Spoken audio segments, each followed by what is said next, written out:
He's the one drinking beer. I'm drinking water. 2 touchdowns a game? Yes, in the game. You're tripping. How you high? No, high Super Bowl time. I don't know what we're doing in the front office, man. Twiddling our fucking dick. Ryan, I just need you to drink this. Wide receiver trivia. That's what she said. Her. What the fuck? Her upset. Are those crutches? You can see Ryan's crutches.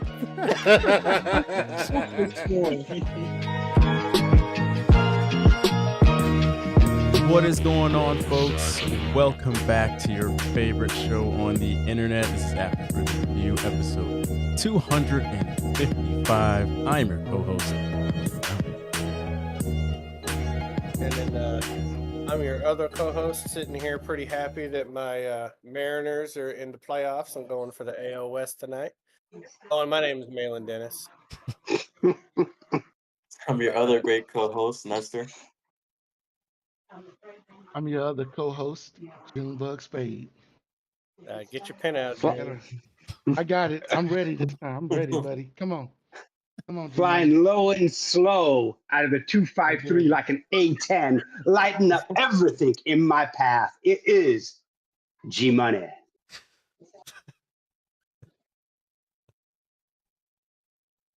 And our very special guest for this week, we have the one, the only Monty here, biggest Packers fan on TikTok. Monty, how are you doing?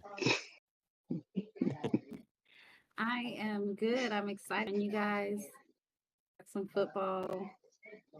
And Thank you for joining us, hooligans, as you can see, for a night to talk about just a bunch of week 3 stuff and looking ahead to next week in the NFL. But should be a great show. Folks, I will just say right off the bat, if you want to follow Monty on TikTok, it is linked down in the description below. So do that. June's TikTok is also down in the description below too. So be sure to follow everybody here. It's all in the description below. But with that being said, let's all start off the show how we usually do, which is with a cheers to a good episode.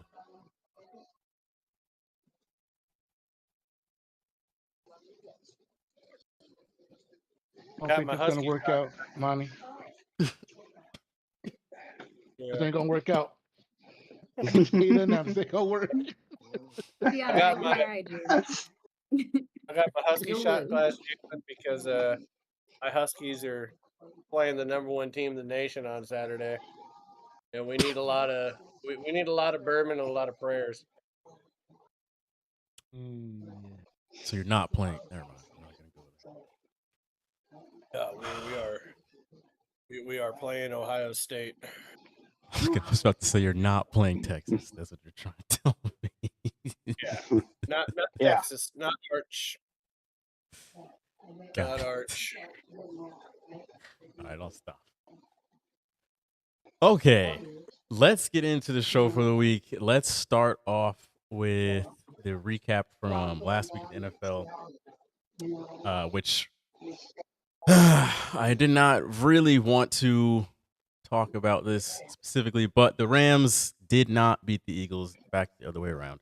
Eagles did escape 33-26, the final score. This one drove me up the wall, but Monty, since you are our special guest, we will start with you first. Why couldn't the Rams close this game? Hey, Money. Hold on a second. Oh You man, can't hear me. it's so disappointing because I just want the Eagles to lose, so that Packers can rise in the NFC, of course. But really, I just really with that Hurts finds his team. Or debate whether or not it's him or parts of the game, but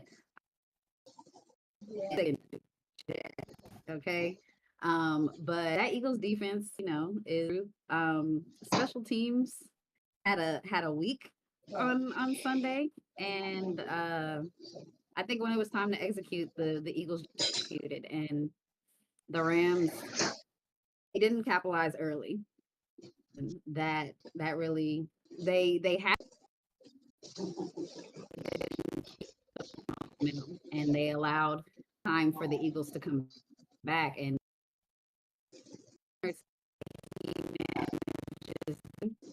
he's going to come back. You need a good 3-possession lead up against the Eagles, even going into the order to be secure. Gotcha. We're having a little trouble hearing you. It's maybe try without headphones. I'm not sure if that will help at all, but I know I got most of the middle part and then some of the end of your take, but in between there it was just kind of like breaking up a bit. However, yes, a lot of the Hurts coming in at the last second, leaving him too much time to deal with. Special teams blunders were just absolutely ridiculous. But G Money, go ahead. Well, yeah, that's it, isn't it? I mean, you leave Philadelphia too much time on the clock. You actually march down there to kick the field goal, and it gets blocked and run back for a touchdown. I mean, how can you not tackle a guy that's like 290 pounds? How can you not do that? How can I swear to God, he cannot be the fastest man on the field. Now, what I'm saying for faster 4 than days. Yeah, I mean, he's not faster than he's faster than Matthew Stafford. But I mean, you tell me a wide receiver, a running back couldn't have tackled him? God, yeah, that's just But it's special teams, ridiculous. so there are no running backs out there. Well, there's definitely the holder couldn't have done it. He's a backup quarterback, faster than the kicker. He could have done it. He put himself in the fetal position. Like he acted like did. he wanted to grab the ball, and then he wanted to pretend like he was like an aborted baby and just went in the fetal position. Okay. Waiting for something.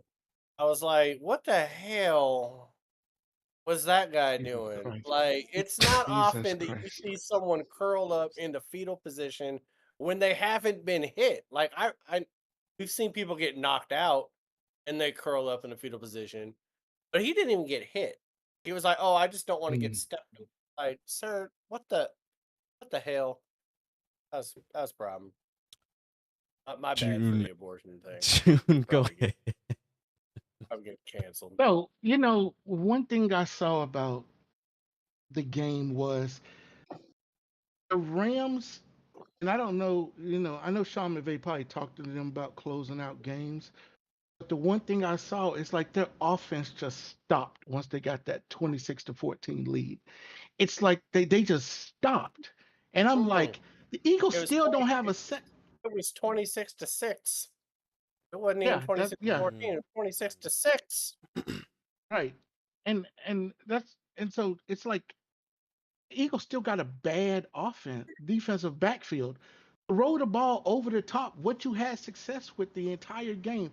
It's not like the Eagles really changed up their defense that much, but the Rams just couldn't capitalize. And getting 2 field goals blocked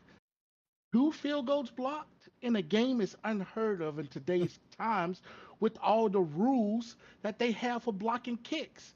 You can't jump over the play. You can't touch the center. You can't really do anything. So there's something wrong on that aspect of the special team because one field goal would have put the game away. One field goal would have put this game away. So the Eagles, hey, hats off to them. They got away with another one. they literally got away with the third game in a row they got away with because the other team just did something stupid at the end of the game. And that includes my team. So, hey. Go ahead, Malin. The one thing I will say is that we're talking now with the Eagles the way that we've always been talking about the Chiefs for the last few years. Always one crazy thing at the end of the game and they end up winning. Like I don't know what it is about like you win a Super Bowl or you do this and then everyone is like, "Oh, we hate you." But Phillies put this on themselves. Okay, when you throw snowballs at Santa in the 70s, we're always going to hate you. Okay? Santa was just trying to deliver gifts. He didn't do nothing. You, okay?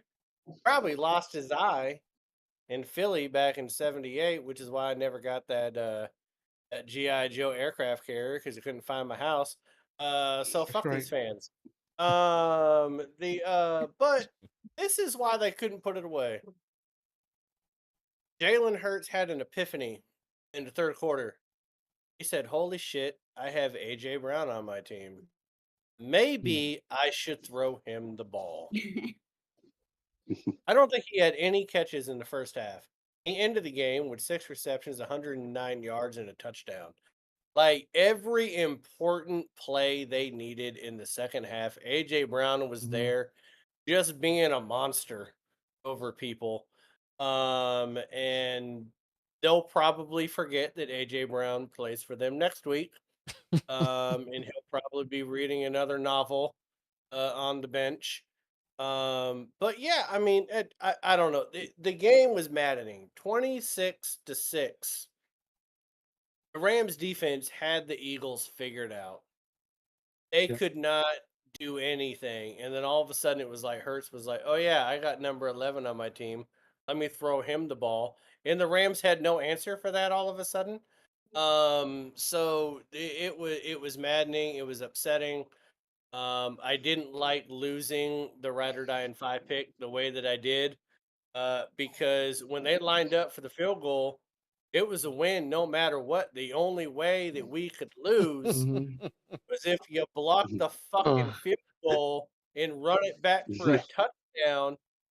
You're welcome, G Money. But what the actual fuck? So yeah, I'm still angry about it. I'm a little bit pissed off that you brought this up, Jalen, because I've been in a good mood most of the weekend Yeah. and going into Wednesday. And so there's going to be a lot of fuck you for this. There's several things you put on this that I'm going to just be like, F you, man. And this is one of them. You're bringing up bad memories. I don't like it. Nestor, go ahead. What is your trauma, sir, with the Eagles? Yeah, Malin highlights something that's very important here. It's to me it has nothing to do with the block field goal, but everything to do with the fact that Eagles are a Super Bowl team. And the Rams are a team that just can't get out of second gear. So you have Kyrie Williams, you have Devontae Adams, you have Nicole, of course, you have great coaching with Sean McVay. But this is not the first time they just face the Eagles and they can't get something done. Yeah, Jalen Hurts remembered that he has AJ Brown. I think the first half he was 4 of 8, 17 yards, and then all of a sudden it was like 226 yards to end the game, 21 of 32. So he remembered he got guys like Dallas Goddard. You don't always have to rely on Saquon Barkley. So they just have playmakers, and let's not forget the first quarter. What's his name? Zach Bond. He got the interception. He put them into position to score immediately. So like we remember the field goal, but the Eagles scored right away thanks to that play. So they got playmakers. They got playmakers, man, and we gotta recognize that. I do know eventually they're gonna falter a little bit throughout the season, but they are a Super Bowl team, and like Malin said, we're having the same conversation we used to have about the Chiefs. Like, oh, somehow they get it done. I'm like, yeah, because they got playmakers. They got talent on that team. So yeah. Okay. One other reason why I hate the fucking Eagles is because they have ruined Michael Jackson's Billie Jean with this goddamn Cooper DeJean song. I don't know if you guys have heard it on the goddamn internet, but they got some parody song over Michael Jackson's Billie Jean where Cooper DeJean is not a safety or whatever the fuck it is. It pisses me off. You're ruining a Michael Jackson song. Just fuck this team. Hit them.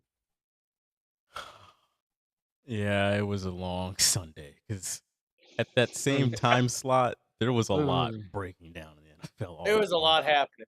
Everything Uh, broke for G Money. Yeah. Everything broke Yes. for G Money. Roger Goodell was smiling upon G Money on Sunday, but not us because we all know what happened. The Eagles went in the locker room at halftime, and AJ Brown was yelling at Nick Sirianni, and Nick Sirianni was like, "Well, I don't know, guys. Should we throw AJ the ball more? Oh yeah, okay. Well, let's do like." I cannot stand this team. I cannot stand them at all, and I want nothing to do with the Rams. I don't want to hear about the Rams the rest of the year because they had their chance and they completely blew it. And I may have been celebrating in the third quarter at the beginning when I was looking at the score, but it didn't end that way. And when the kick was blocked at the end, I yelled, "Oh no!" And then my son, who parrots everything I say for the rest of the day, just kept saying, "Oh no! Oh no! Oh no!" So I've just heard that. I'm just reliving it over and over. The ending of that game was a fucking disaster. Like, it was. Oh. I knew I should have picked the damn Eagles. Peer pressure. No, you shouldn't have. Good on you, G Money. You know what? G Money didn't even know that he won that game. Oh my god. The Seahawks game started. I was talking with him, and he said, "I said, well, you won one today," and he said, "Yeah, but I lost another one because of the Eagles and the Rams," and I was like, "You're gonna make me regurgitate this shit? Like you're gonna have to tell what happened at the end of that goddamn game?" And he was like, "Oh, okay. Well, I'm 3-0 then." I was like, "Oh, okay, okay, that's what we're doing." Yay. I was so confident. I was at Miller's. I saw a score for this game and the next game, and I was like, "Man, that's already 2 W's already." So I'm like, "What the fuck happened?" Oh yeah. I know what game you're talking about, Mister. I was feeling the same way. Let's move on to that next one here. The Browns pulled off an upset where they beat the Packers 13-10 in this ugly, ugly game. How were the Browns able to pull off this win? Monty, please talk to us. What happened here?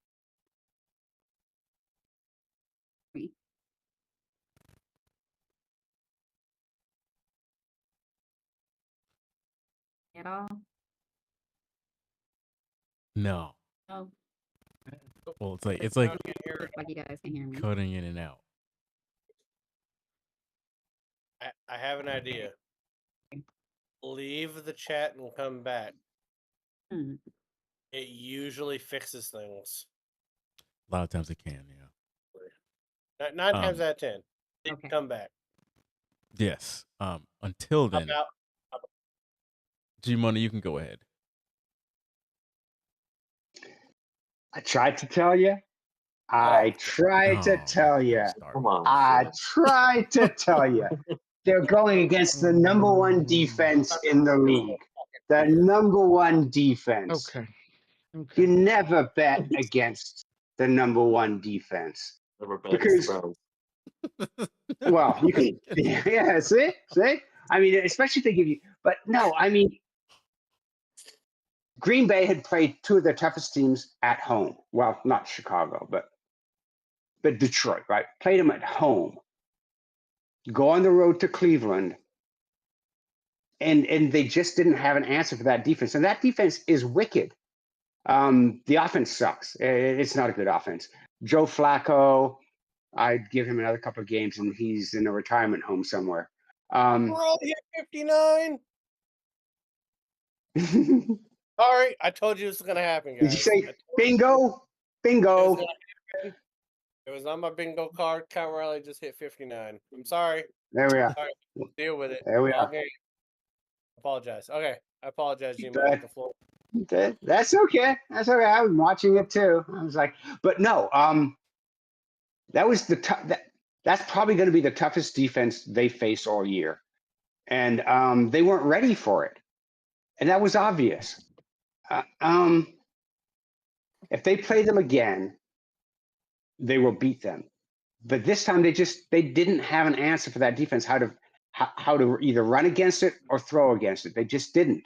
And Jordan Love, by the third quarter, looked confused, and he was. So, I mean, how'd they win? Well, What does everybody say? Defense wins. Defense wins championships. Defense can win games.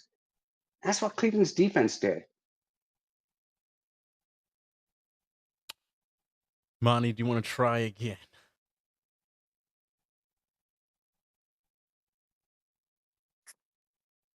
No. I guess it What was is going better on? off with the headphones. Me. Oh, man. Yeah, I don't know if Can't hear it me. is a mic thing or a Right. connection thing. Ay.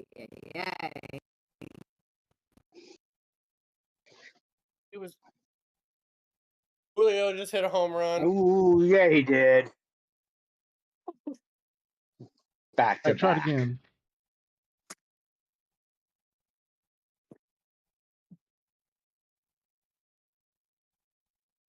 Fuck No. yeah. That's what I'm talking about.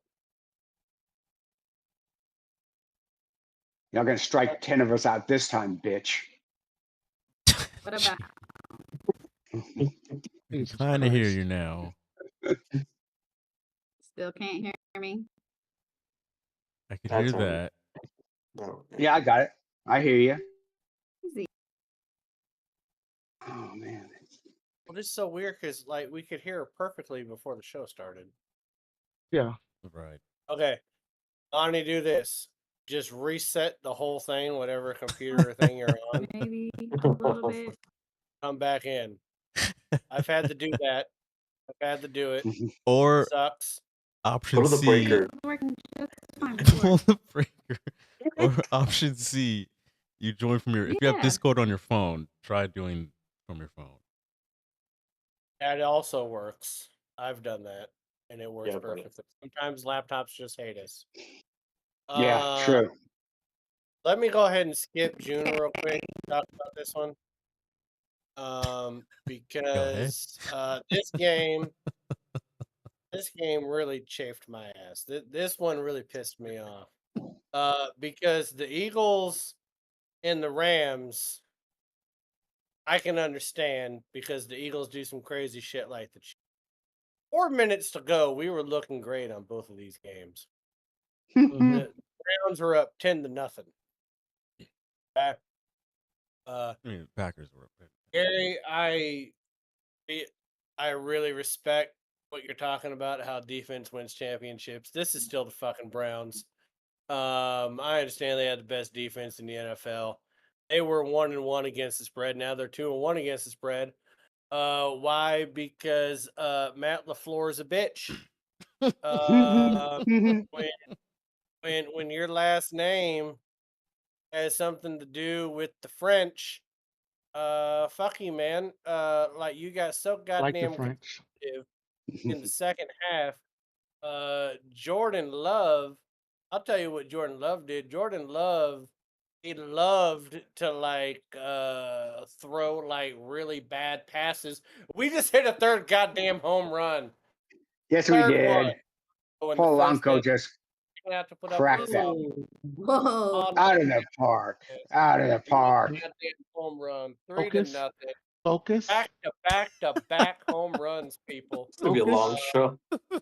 Well, no, it So- wasn't back to back to back because Naylor hit a pop fly. Oh, true. Or Nestor, but whichever. yeah, All right, 3 continue home about runs. Packers and Browns. Anyways, no, game was just dog shit, man. It was complete dog shit. The game was just terrible. 4 minutes left to go. You're up 10-0, and you lose the game to the Cleveland Browns. I don't give a shit how good the defense is. You were in the power rankings of most teams as being like the best team in football. Win that game, please. Do that for us. But they didn't. I don't hate them. I don't hate them. I'm seeing a lot more of that Green Bay shirt now, so now I feel like Monty's about to just murder me through the. Oh, I'm coming for you. I'm letting you finish. I know. Now I'm we just can saying, hear I you just loud and hate it. clear now. There we go. Because I need to be loud and clear after what I just heard. I need to be very loud and very clear. You're up 10-0 on the Browns and you lose. It just that was gut wrenching to have. I picked the Packers to win. I picked them to cover. And Jalen, you're an asshole for what you did later in the Ride or Die in 5. I'll let you know. And I I'm know doing it. nothing of what you speak of. No, you Well, did another Packers thing where they're up big. You're an asshole for that. But no, I apologize. I'm not trying to hate. I'm just saying I'm upset because it was a Ride or Die in 5 pick. 4 minutes to go. You're up 10. You should win that game. Let Joe Flacco and a bunch of fucking turds running around in brown pants and shirts and helmets beat y'all. That was terrible. So I apologize. Bonnie, don't hate me. But go ahead. Go ahead and hate me. I'll give you a little bit because I mean you don't know, but it was a combination of things. It was a total team loss. I do believe our defense played very very well. But one of the things that Micah had said was that if our offense scores 20 points, we should win that game. And that's one of the things our offense could not get going, mainly because our O line was very banged up. After the game, I was very pissed at Jordan Morgan. He got multiple penalties. But I did go back and see that he switched from right tackle to left tackle to another position mid game. So he played 3 different positions. It's a tall ask for anybody. And our O line just completely broke down. And when you have that, Jordan can't get settled. He gets rattled. He makes mistakes. I would have liked better to see him handle that better, but I don't think that Matt had a really good game playing Browns, and the game plan he had just wasn't it. But I've seen that before in Matt in different games. This reminded me a lot of that playoff San Francisco game where we lost 13-10 with Aaron in at Lambeau. So I've seen this happen. I've seen our O line get beat up. The quarterback struggles. The defense hangs in as much as they can, and then special teams comes in and loses it in the end for us. I've seen this before. I've been here before. I was pissed. My cousin was watching the game with me, and she's like, "You guys are winning," and I'm like, "We're only up 3-0 at the half. This is not good." Then we were up 10-0. This is not good. Like, we need to be able to score. I thought we were going to dominate that game from start to finish. But we took our foot off the gas. We had a lot of injuries. Tucker Craft, still questionable. They tried to play us like he was okay. He was not okay. So different things, but I'd rather get this loss out the way week 3. Also, guys, everybody voted on the Packers or bet on the Packers to win that game. Yeah. I'm not saying Vegas wanted to keep their money, but I'm saying Vegas wanted to keep their money. I don't know. One, Like, $1.1 billion yeah, yeah, Vegas won on that game alone. But exactly. you do get a get right game against Dallas next week. So Oh, that's absolutely. it, Absolutely. And I can't wait. it just sucks that you beat the Lions, you beat the Commanders, and then you lost Exactly.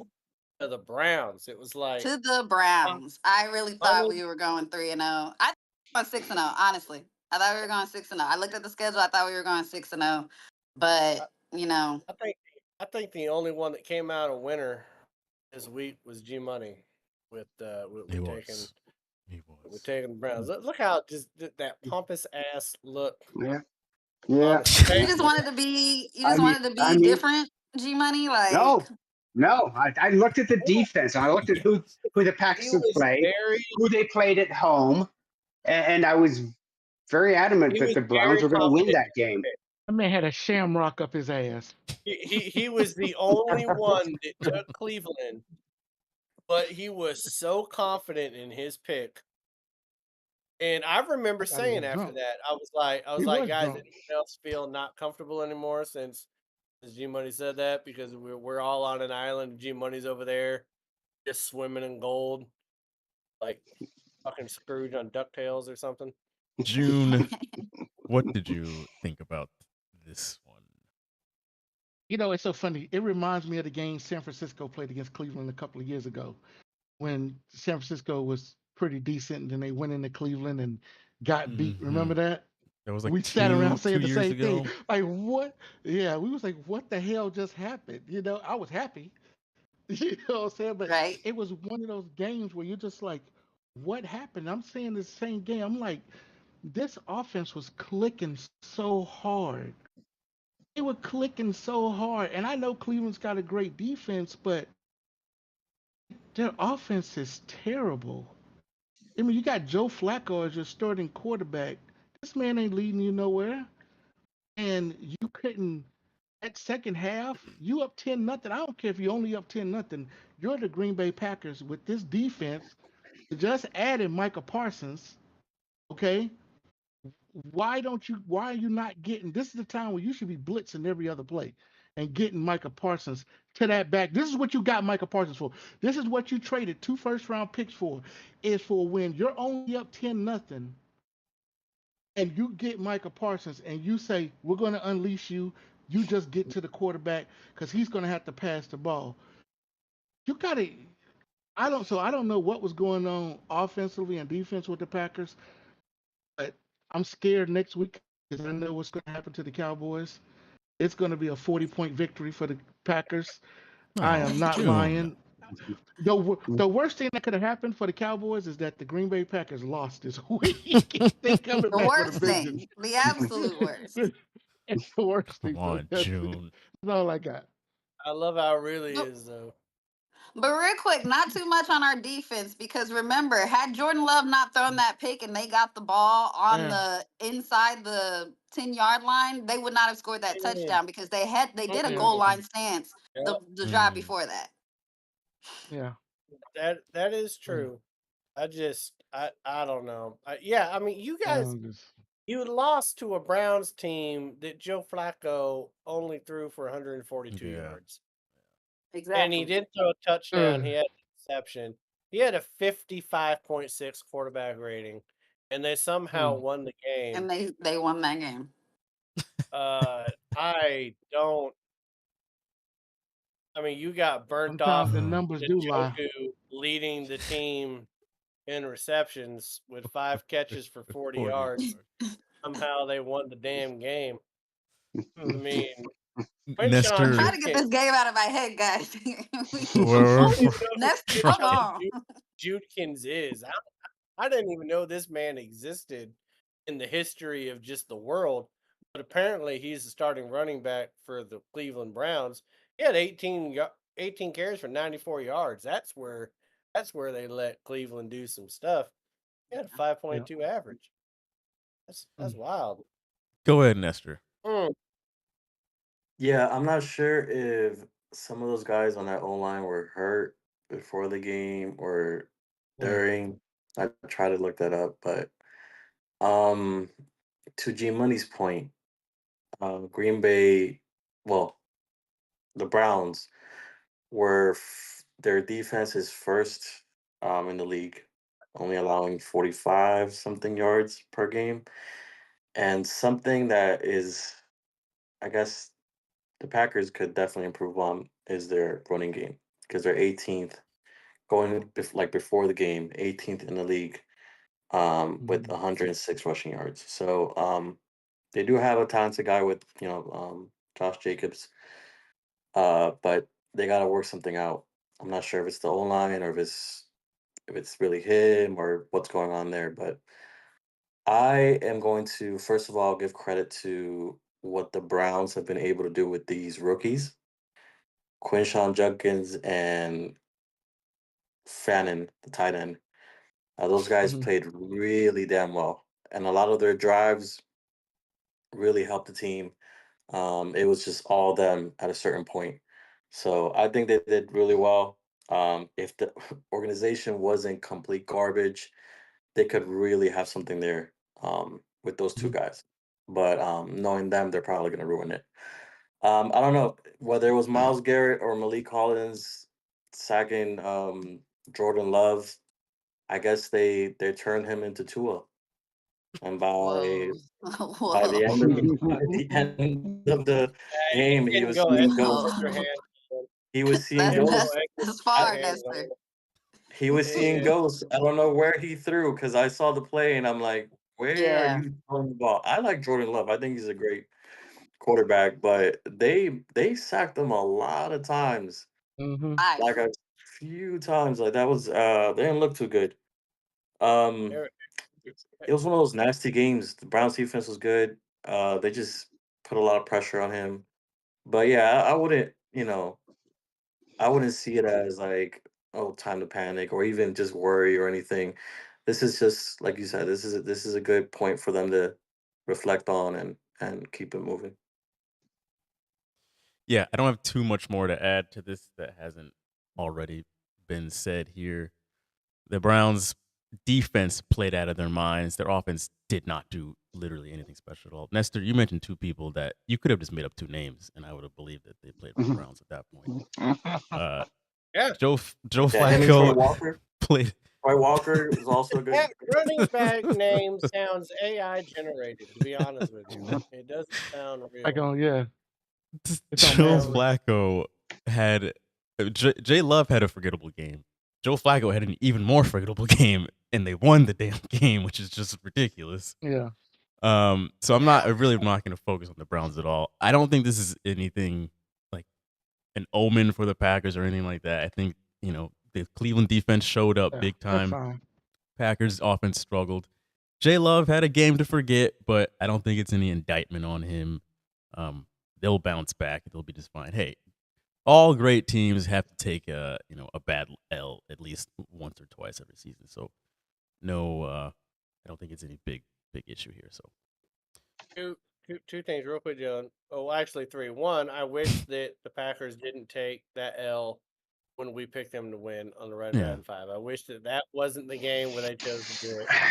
Second, how does Joe Flacco look older than Tom Brady at this point in his career? When he's like 10 years younger. That's wild. Second, we're talking about a game that had a total of 451 yards of total offense between both teams. Green Bay Packers had 230 yards of offense, and the Browns had 221. That's, I mean, people with NFL Sunday Ticket, they should get a refund. Like that's terrible. It's like the WNBA. Like, what are we doing? We just not scoring points. Ain't nobody can dunk. What's going on? Not a good game. Let's move. Speaking of bad games, now you guys have June to thank for this one because we took out the Cowboy game and put in this one. Barn burner, Jags and Texans, 17-10 was the final score, with the Jags getting the dub. June, we're gonna start with you on this one because you requested it. What is wrong with Houston this year, sir? I listen to a lot of Texas sports radio, of course, and they was featuring a couple of sports commentators talking about C.J. Stroud. It seems that he's lost his confidence, and I think some other sports reporters around the league said he seemed to have lost his confidence, and I don't know if they've taken so many weapons away. Joe Mixon still's not playing, right? It's Nick Chubb, right? Still running the show, Right. and but what I'm saying is right. It's kind of I think it's kind of messing with him, and then you have Tank Dell is his best receiver, and it's just coming down to he just doesn't seem to have the same confidence he had the first 2 years, and the Texans are just falling apart at the seams. They are not looking like a team. And D'Amico Ryan, he seems to be a good coach, but it's just something that's happening within that organization. And me living in Texas for a long time, it is definitely the organization. For some reason, they like to take people away, trade people off, cut people. I don't know what it is about that organization. Now, this is where they are falling down. They're 32nd in the league at points per game, only 12.7 points scored per game. Houston Texans. They're 23rd in yards per game, on their offense. On the defense, they're 20th. And you know what? They're still top 10 in some of the defensive because they do have a good secondary. They're 20th in yards allowed per game at 328 yards a game. So they can fix some of those things on defense, but their offense has got to get better. Um, they got the Titans coming in this week.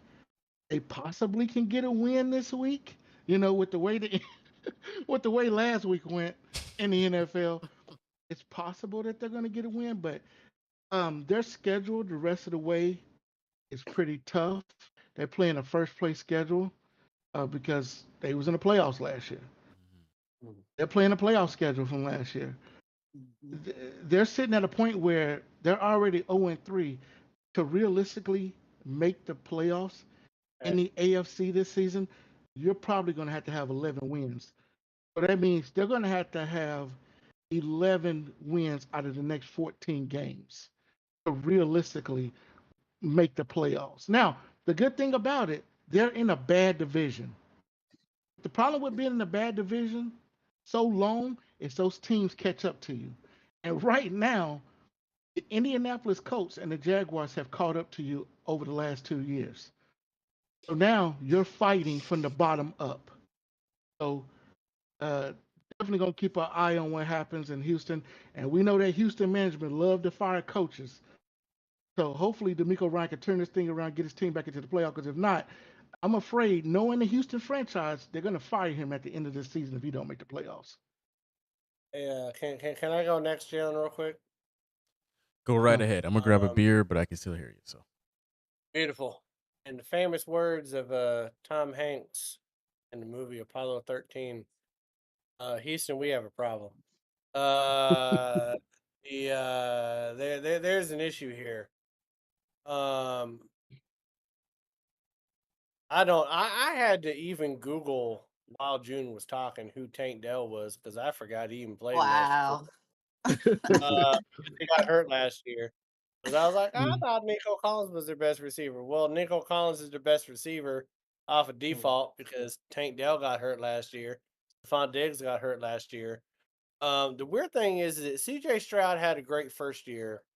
He had a subpar second year. We can go ahead and put that to injuries to Dell and Diggs last year. They still had Mixon. The problem that I have with Houston right now is that they have an Ohio State quarterback is their quarterback, and you can have a flash in the pan season where you do good, but name me an Ohio State quarterback that's been a franchise quarterback in the NFL. Somebody. Oh, stop it. Stop it, He- June. He won the I mean- Heisman at LSU. That's ridiculous. getting tech. He went to Ohio State for 3 years, 4 years. Yeah, and But sat did on he the start? bench. Yeah, I Positive mean, He didn't play for him. Continue. That's quite disgusting. You didn't even say that. Tomato, June. tomato. I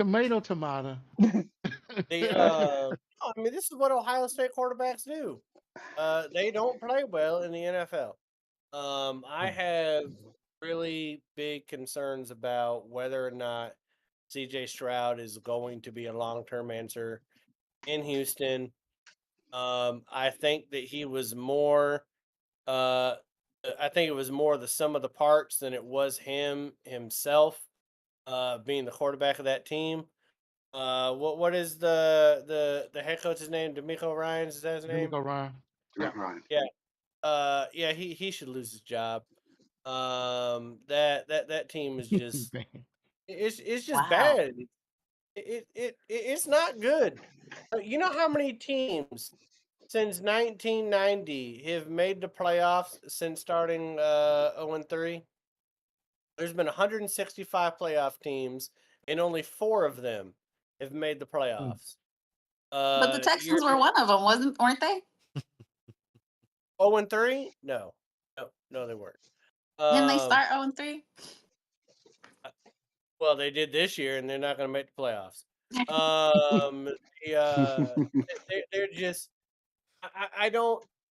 You have, and this is what the Texans do. They have a couple seasons where they do Yeah. good. They get to the divisional round, and then they come back the other year. There's actual expectations, and they're like a bunch of cowboys out there trying to fuck a bull. Like it's disgusting. Nobody wants to see it.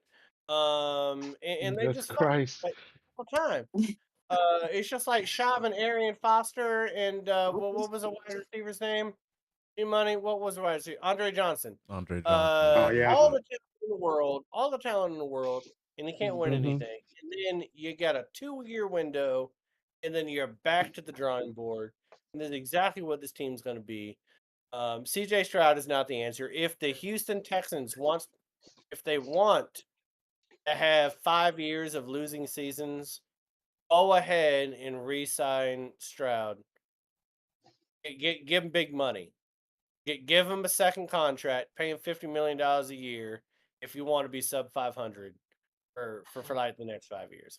It's just he's not it. It's not there. At least he's not getting massages. Not yet. Well, the bar is We low. know there's in- more in partners out there in Houston. The only thing I just want to throw in here real quick is Malin, you don't gotta disrespect my man Tank Dell like that. Also, I'm not throwing in the towel on CJ Stroud yet. I want to wait and see the end of the year. Same with D'Amico Ryans. I mean, obviously we'll see at the end of the year. He shouldn't lose his job before the end of the season, Jesus. But the whole thing with the Texans I just is got just wait and see. Jalen, passionate I have about to this ask you. Wait, Jalen, I have to ask you this question then. How quickly did you throw in the towel on Mac Jones after he made the Pro Bowl after his first year? It's pretty quick. Probably a full year, almost a full year It's only later. because you bought his jersey. Only because you bought his I did jersey. not buy his jersey. You didn't buy his jersey. You No, bought Cam Newton's jersey, but I not did buy Mac Cam Jones'. Newton's jersey. I did That's not buy wild. Mac Jones. That is wild. Okay. Jalen, can I just go real quick? Please do. For anybody wondering who's the Houston's wide receiver, Nico Collins is the guy for See, CJ Stroud. Tank Dell has his ACL, MCL, RCL, everything is fucking injured in this guy. For purposes of the NFL, he's dead. The manager, the GM for this team is, I think, the problem. We were talking about it last week. Nick, whatever the fuck his name is, Casario, whatever, he brought in a new OC, I think, with Yes. Nick King. And that, Mhm. sorry for my language, I think fucked up the entire offense. Not to mention, yes, CJ Stroud is they're a little bit sloppy. He's lost a bit of confidence. Like he's not himself. Like you said, Jalen, I do believe in the guy. I think he's a good quarterback. I would love to see him bounce back. So I do believe in him. I just think that OC needs to go like now. He's terrible. They're not drafting good plays, and it's just messing with the entire offense. So yeah, fire that guy. Monty, any thoughts on the state of the Texans? Most of what I've been thinking has been said. I'm not giving up on CJ. I thought last year was just a sophomore slump, but I still think he still has some juice. He's gonna come back. I believe in him and D'Amico. But I do want to clear up that the 2018 Texans did go 0-3 and make the postseason. They did make the playoffs. So it was the Yeah. Texans. They were the last team They're to one do of the so. 4 teams. Okay. One of They are the one. there's Hey, Monty knows 2018. CJ Stroud is not bringing them to the postseason this year, though. I can't give up on CJ. I Not- like him. Not all. But I think both Texas team, NFL teams, GMs gotta go. Both of them are the problem. And One Both is of not them. going anywhere till he dies. I One is know. not going Yeah. till he dies. true, all true. I'm saying Okay. is that everybody thinks their kid is going to be a doctor till he ends up on the spectrum. Okay, and that's CJ Stroud. He just got Oh my diagnosed. God. Leave that. So- G Money, please go. So I'm not going to give up on CJ yet. Let's be honest. I mean, the first year, his rookie season, he looked good. And why did he look good? Because he had a great running back and he had 2 veteran receivers that he could throw to. He's got Nico, who's kind of injured, probably won't be playing this week, and Christian Captain Kirk, who's too busy hitting alien women than to actually catch passes that are thrown to him. But though they do have issues on offense, they don't run the ball well. Then they're not throwing the ball well, but their defense is bad too. I mean, that big free agent acquisition, C.J. Garner, they just cut him. Yeah. And why did they cut him? Because he didn't fit their system. Mike, this is where all of you are right. They need to fire the GM, because if you sign free agents or you draft players that don't fit your system, what are you doing? You're setting your team up to fail. And you spent all that money on C.J. Garner to play safety, to play a lot of man, when that's not what he played in Philadelphia. I wouldn't be surprised if Philadelphia doesn't pick him back up like next week and pay him the veteran minimum and have Houston pay the rest of the salary for him, because their backfield needs a little help there. The defensive backfield could use that. But yeah, get rid of the GM. Fire the GM. Get a GM that knows what they're doing, that works with it. Your GM has to work in tandem with the head coach. You guys have to be on the same page. They have to know what they want. They have to know the system. You can't be on separate ends of the spectrum, basically, can you? You can't be wanting to run. You can't be a head coach that wants to run the ball all the time, and all the GM is doing is signing wide receiver free agents and drafting wide receivers and tight ends and no running backs. You can't want to run a certain defense. And DeMarco Ryans was the defensive coordinator for the 49ers. But if you sign the wrong players, if you draft the wrong players, it's not going to work in the system he wants to run. I would fire if I owned the Texans, I would fire that GM, get myself another GM that would work with my head coach, and I'd give them another.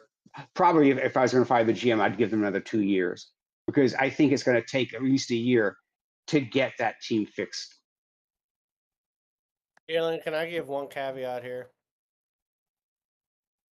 It's actually 2. First of all, if you've ever watched the Texas A&M Aggies, you know that the city of Houston is used to a lot of man-to-man, if you know what I mean. Second, if C.J. Stroud goes to a second team, I believe he could have a resurgence. I just don't think that C.J. Stroud is going to be what Houston Texans fans thought he was going to be in their organization, because I don't think they're going to get rid of the GM. I really don't. And so, like, we've seen Baker Mayfield, we've seen Sam Darnold, we've seen some quarterbacks go to a second team, have a resurgence. Daniels. Yeah. Daniel Jones. Yep. Indiana Jones. And Please stop calling him that. no, that's a perfect Indiana Jones. He plays for Indianapolis. That's a fire nickname. It is fire. Indiana Jones was actually cool, though. It is so much better than I thought. Vanilla Vic was awesome, but it's so much better than Vanilla Vic. Indiana Jones. So if he goes to another team, I think he could actually maybe I think they could use him properly, but not Houston. That ain't the place. The only decent QB they ever had playing for them had a hairline like mine and Matt Schaub, and that ain't gonna get it done. So it's not good. CJ got too much hair, man. It's All right, let's get to the last game on the recap here, which was the Monday night game between Detroit and Baltimore, where Detroit came into Baltimore and won 38-30. So, on a scale of, well, for us, 1 to 10, how concerned should Ravens fans be? Monty, we will start with you. I think the Ravens, about a 7. You know, it should be an alert. It should be because now we've seen them um break down and lose like they did week 1 against the Bills, and now we've seen them just completely get flustered and get out of their game. So 2 very concerning games for them. But at the same time, like we've seen the Baltimore Ravens and how they can carry on a season and still be successful. I just feel like at this point, we want to see Baltimore Ravens be true Super Bowl contenders, true dominance in the AFC, and you're still not seeing that. If you're a Baltimore Ravens fan, it's not like your team is bad. It's not like Yes. they can't win these games. It's not like these things aren't fixable that they can fix over the season. However, if I were a fan of theirs, I would not feel like, oh, this is our year, you know? And that's what you want to feel like as a fan. So while, you can still look at them as a good team, not saying that they're not, still top in the AFC, but it's just not clicking all the way. And I don't honestly really know what it's gonna take because like you hear Lamar in the post game conferences, and it's like you've got the answers, you know what it is, but when it comes to execution time, where is that? Like why aren't we getting Zay Flowers and things involved in the game earlier? You're waiting till the last minute to get him his first catch and things like that. Like you guys know what to do and you can do it, but why are we not seeing that on Sunday nights, Monday nights, things like that? So I'd say the concern level is about a 7. Okay. Healthy concern. G Money. Healthy. Definitely agree. Definitely a 7. Your defense has not been the same since Mike McDonald left. And that's a concern. You're not being able to shut teams down like you were. You're giving up more yards on the receiving end.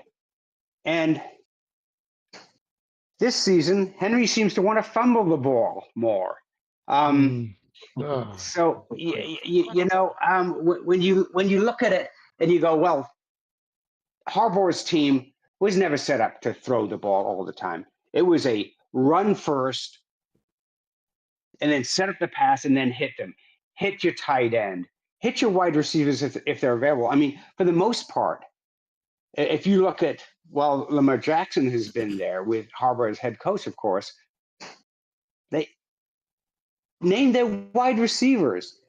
I mean, they had Hollywood Brown for a little while. He was their number 1 receiver, but he didn't have but he wasn't a true what anybody else on any other team because he went to Arizona and wasn't the number 1 receiver there.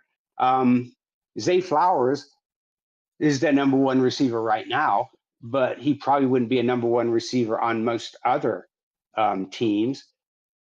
They don't utilize their wide receivers like they should because they're not a passing team, though Lamar Jackson could well be that guy. And he's shown us. He's put up 300 yards and 4 touchdowns, 5 touchdowns. He's done that. It's just when your coach wants to run a certain way, and it's run first, run second, run third, run fourth. Now let's pass. I mean, you do set up the pass with the run, but if you run 60% of your plays are running plays, and then 30% of your passing plays are to the tight end, or they're doing like a soft drag across the middle, a 7 to 10 yard drag across the middle, you're not hitting them long. And I truly believe that Jackson could hit and he's done this, where he's hit his wide receivers 40 yards down the field. As a Baltimore fan, yeah, I'd be I'd be at a 7 right now. And when they lose against Kansas City, I'd be pushing it a 9.5. June. Hey, I live up here in the DC area, and if I was a Baltimore fan, they're all sitting on 10. They mad up here. But for me, I see them about an 8. And the reason why I say 8 because the defense got problems. The defense has problems, and you're looking at my team that's got defensive problems. I can spot a defensive problem. They're giving up big plays. I mean, Amon St. Brown, holy smokes, man. I know that dude is good, but he just, why is he that open? You know that Goff wants to get this guy the ball. What are you doing? And Jamar Gibbs and Montgomery just unloaded. Mhm. I mean, they look like they did a couple of years ago, and Baltimore couldn't stop them, and it was a back and forth game. They couldn't stop each other. It was a back and forth game. And let me tell you, Lamar threw a beautiful pass to Mark Andrews. Did you see that pass in the corner where he threaded it to Mark? That was a beautiful pass. We know Lamar Jackson can throw the ball. I know they want to give Henry the ball, but at some point, I know you used the run to set up the pass. No, switch it up. Let the pass set up the run for a little bit. Let's switch it up a little bit because teams are now set up. And Henry, oh my God, why are you fumbling the damn ball? That's 2 losses in a row that you fumbled the ball away. So yeah, if I'm Baltimore right now, I'm sitting at about an 8, at a solid 8, and I'm kind of ready to press the panic button, saying, "Hey, we got to get some things fixed because it's gonna be a long." And now you got Kansas City coming in. Kansas City's starting to get some confidence back. They want that confidence, so they want to get another win. Hey, that's all it takes sometimes to beat one team. And so now but you got to go out. This is your week to go out and show that you can beat a team, to beat a good team. So it's time to go out there, beat Kansas City, and put them away. If you do not, go ahead and push that panic button in Baltimore. Go ahead, Malin. I saw on TikTok today. I don't even remember the person's name, but they said that Lamar Jackson is entering his Drew Brees era, meaning that the second half of his career he's gonna put up a shit ton of stats, not win anything. Which might actually be happening with the way this team's being run right now. You not only have a bad defense, you have the worst defense in the NFL. You're giving up over 400 yards a game. You are, yeah, that fucking sucks. We just gave up a home run. Sorry. Um, you're giving up, I think, 422 yards a game on defense. How bad did they miss Mike McDonald? Most Ravens fans wish they got rid of John Harbaugh and kept Mike McDonald right now. Yep. Mm-hmm.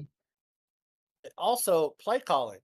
I know that Derrick Henry has 3 fumbles this year, and that's wild. And that little tantrum he did on the bench was weird to see Yeah. such a large man flail. Like I told my 3-year-old that he couldn't have an Uncrustable. That was odd. But he's still averaging. Here's the weird thing: the man is averaging 5.9 yards a carry, Mm-hmm. averaging almost 6 yards a carry, and they're not running this man like crazy. I don't know if they've been trying to save him for the whole year because he's over 30 years I old. think so. But when I you're think so. 1-1, now you're 1-2. You got to take the training wheels off this man and just let him run. They're not giving him the amount of touches that they should. But Lamar Jackson, shit, you got 10 total touchdowns. You're not turning the ball over. You're completing 70% of your passes. He's having a year. He feels Mm-hmm. like he's playing like a man that felt disrespected that Allen got the MVP last year. And he should, if we're all being honest. Is a little bit of that LeBron fatigue with we just don't want to give the same person the MVP every year. But yeah, I gotta put it at 7 or 8, man, because the play calling's whack. Defense is terrible. They can't do anything. Zay Flowers, them buds are dying. It's bad. It is not. It is not good. Uh, so I don't like it. But at the same time, we say all this. They've scored 40 points twice and 30 points, and yet they've only won one game. So the offense still scored points. It just seems like they're gonna need 40 points every week to win, and sometimes that's not even enough. So that's why I got them at a 7 or 8. Nestor, Yeah, same thing. I got him at an 8. I think the individual talent of this team, between Lamar and what Derrick Henry does at times is getting them um, a lot of points. But I think the O line and the the defense is like not. There's a disconnect between each side of the ball and the coaches. Like Todd Monken is having issues with the goal line. They tried a like a weird play and it almost got intercepted. Um, Oh yeah, yeah, like, yeah, yeah, you saw that. It's just yeah. it's not working. Whatever should have it's been not working. turnovers. Yeah. And the, That was the halfback pass from right, It was the halfback pass. Yeah. and that defense is also having its own issues where they just look like they're not confident. I don't know. So they gotta work that out. If they don't, it's gonna be the same result we see every year with the Ravens. Yeah, I'm at Hey, about an 8. yeah. The thing with the Ravens, I don't know if you guys have noticed this in the past couple of years. Whatever their early season issues are, they perfume them throughout the rest of the regular season, and then those same issues present themselves again in whatever one playoff game Yep. they usually play in. Mm-hmm. And a bad defense in the playoffs, you are not overcoming that. Bad offense, you might be able to perfume that with the defense, but the other way around, it's like, which is the weirdest thing coming from this franchise in particular. Oh, the Jimmy just freezes. Yeah, That's we not good. yeah, we lost Jalen for like 40 Am I back? seconds. Come back. Am I still frozen or am I back? He's the one guy. We're about to go down.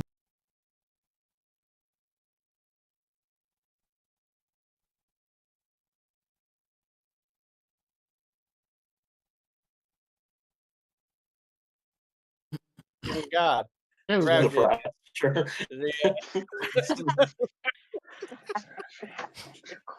There he is. Why did I get Alright. picked? What did I do? What's up, Jamie? Jamie.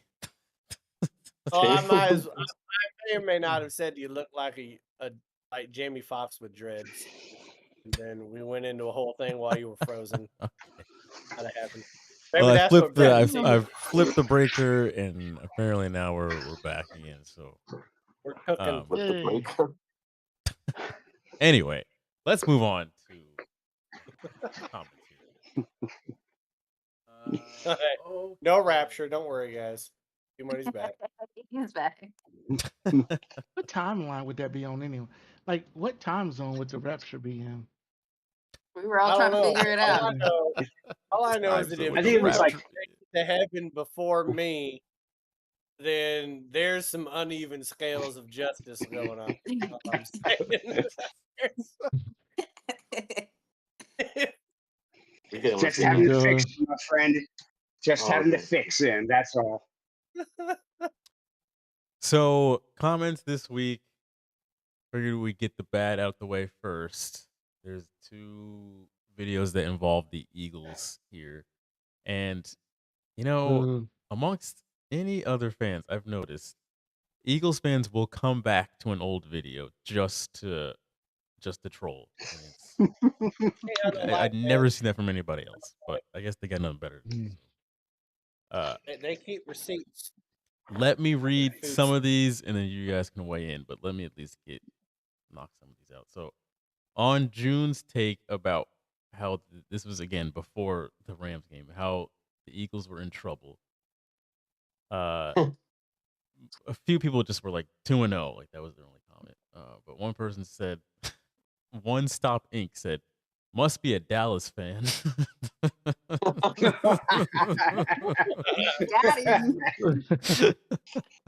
him. J Bone Undeniable says, "Exactly. Hurts got to be better. I'm not accepting anything in a win that I wouldn't in a loss." It's nice of you to say. David says, "Anyone realize that was the game plan in the Chiefs game?" Crack Baby says, "Nah, it's our play calling. Routes don't get open. Not worried about the defense."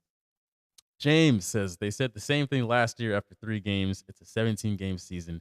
It ain't how you start, it's how you finish." Lupe something says, "The Eagles are so good that they always adjust to whatever is needed for that specific game. I'm sure they got something for the Rams." Skating all the way to the 3rd Super Bowl for sure. Chan says, "People love to look at stats, but not the win column. If anybody else had these stats, they'd have a losing record, but not Philly." Well, Let me just if do if the 2 Eagles more didn't have here. their fan base, then we might actually like them. Like Yeah, I the got another Jalen 15. Hurts story from losing his starting job at Alabama at halftime in the national championship game, and then having to go to Oklahoma, and then going to 2 Super Bowls, win Super Bowl MVP. If it wasn't for Eagles fans, we might actually root for this guy. Right. I know. Exactly. They're just the fucking worst. Someone said, "Q, Coop, Blankenship, Macumba. Yeah, it's trash. Do you watch football?" No, we don't, buddy. They played 0 snaps in preseason. This was their preseason, genius. What are these profile pictures? Y'all. Okay. Last one. Look at last. This is from Sauce. Look at last 4 games, then look at a Super Bowl. Then look at a Super Bowl. That would have been the biggest blowout in Super Bowl history if they didn't take starters out. Again, a team going for 3-peat. Again with the goddamn hypotheticals and the fucking. Yes, there we go. There we go. If we hadn't have taken our starters out, but you did. But you did. Like, Jesus Christ, they want to forget about 55-10 with the Niners and the Broncos. They want to forget about the 43-8 with the Seattle Seahawks against the number 1 scoring offense in NFL history. And they want to act like they're like they invented sliced bread. It's just asinine. Like honestly, if someone want to clack a vest off in that stadium, I wouldn't be sad about it. I really wouldn't. Would you? Would Yeah. you? Would you? It's just ridiculous, Would man. you? Like, I Go don't ahead, even know why. I Jalen. Just don't even go. know how Jalen, just Philly go. fans can afford the internet. Like, are they in like a Starbucks getting free Wi-Fi when they post this shit? These McDonald's. goddamn degenerates. Yeah. Let's go to the other Philly video. This was us all saying, well, almost all of us saying, for everyone to pick the Rams and the 3.5 points. Way to go, Jim. There was no comments on this until Sunday late afternoon. Until and after the that's- game. Yeah, until they all After the wanted game. to pump their chest. Covered on a blocked field goal. Nah, oof, dang, almost hit. That's a brutal beat. Rams, who? Hurts helped a lot in the Dallas game. Fading the Eagles will always be a bad bet. Ha ha ha, clown emojis. Okay, you'll get the point. Mullet Daddy says, DraftKings, thank you for your donation. Mullet Daddy. Yeah. Why am I not surprised? Hopefully that donation went to his EBT card. Yeah. And there was somebody literally trying to sell tickets in comments. Tickets in the comments? Gotta love it. That I have not seen that one before. That's pretty funny. He's Wow. listing out the dates of future games and then putting the price next to each game. Interesting. Okay. I hate the Eagles. All right. Next video here. How concerned should Ravens fans be? Find that one. Okay. All right. And get the Philly nonsense out of the way. The opera goer says, I think we will figure it out. We did last season. Nana says 4. Tony says 5. By the way, I gave them a scale of 1 to 5, not 1 to 10. Because TikTok, you gotta make it real simple. Don't give them too many options. Leslie says 5 for real. Dirty Nerdy says 3.5 out of 5, only because it's early in the season. If we look like this in December, 6 out of 5. This the- was after the Bills game. This was after the Lions game. Oh, really? So they didn't. Okay. Perp says, honestly, if they lose this next game, we got to talk about them going from top 5 to bottom 5. Someone says, Ferry, tell the announcers to stop jinxing Henry. That's vertical, though. Nathan, the defense had similar issues early last season, but the coaching is an issue. I fire Harbaugh. Blake says, as a Falcons fan, I would not be worried at all if I was a Ravens fan. It'll get better. Okay. Drunken Chiefs fan says, I'm like a 4 out of 5 concerned from them, and I'm not a fan. Their defense is always supposed to be their strong point, and it doesn't look good. And Lamar got sacked 7 times last night. This is a S-Bob year for them, so that's why it's so concerning. And then last but not least, Andy says they'll beat the piss out of KC. The only thing I got to say, Jalen, is that I kind of agree with most everything that people are saying. All I'm saying is I want to circle back to Nana. If your handle is Nana, you got to be a good cook. And so if she wants to send us some recipes, if she wants to cook for us, if your handle on social media is Nana, you got to have some mean cooking skills. They don't have a picture of themselves as their. I'm just saying, whatever Nana's cooking, I think I want some of it. If that's your handle, probably make some mean cornbread, and I want some of that cornbread, whatever it is. Yeah. Last but not least, Jackson Dart named the starter for the Giants. Woo! Our very own June says starting Dart against the Chargers is like throwing a man in a pit of vipers. Frank, shout out to Frank, says the man I called being drafted to the G-Men has his day. They need to move on from Dayball. Having him, Scat, and Neighbors, and that young D is a good start for a young head coach. Malachi says, because I was making the argument that they should put Jameis Winston in first, but Malachi says Winston has more interceptions thrown than TDs thrown in the last 3 years. They already spent the money on Dart. They might as well build his value now.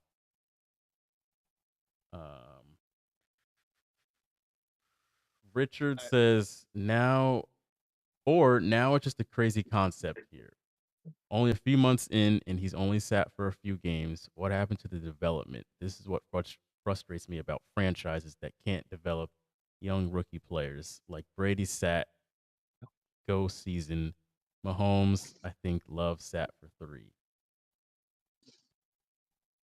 Jalen, I got just a couple things to say here before you go on. One, how crazy is it that we are living in an NFL where you could set a career high in passing yards and 3 touchdowns and 1 interception, and then after one game after that, you get benched? It's wild. I'm not saying that it was the end all be all, but maybe when you throw to Scatterboo in the tunnel, i.e., a fan, and then you run for 1 yard, and then you throw the back in the end zone, and then you aim for the goalpost instead of a wide receiver when you're inside the 5. Maybe that's why you get benched. So that was real cute, Russell Wilson. And also we're talking about a team that started Cold Cuts DeVito at one point, right? So maybe give Jameis Winston a chance I'm gonna let G Money talk about the offensive line of the Giants because I know he has some strong feelings of that. But that's a brutal schedule for the next 4 weeks. Yeah. Just throw Jackson Dart out there. I don't think that's Yeah. necessarily Absolutely. fair to the man. I would let Jameis Winston go out there and at least throw 7 touchdowns and 8 interceptions over the next 4 weeks. I mean, everybody wants it. I mean, let him eat a W, eat some crab legs, talk about Jesus, whatever that man wants to do. He's good for football.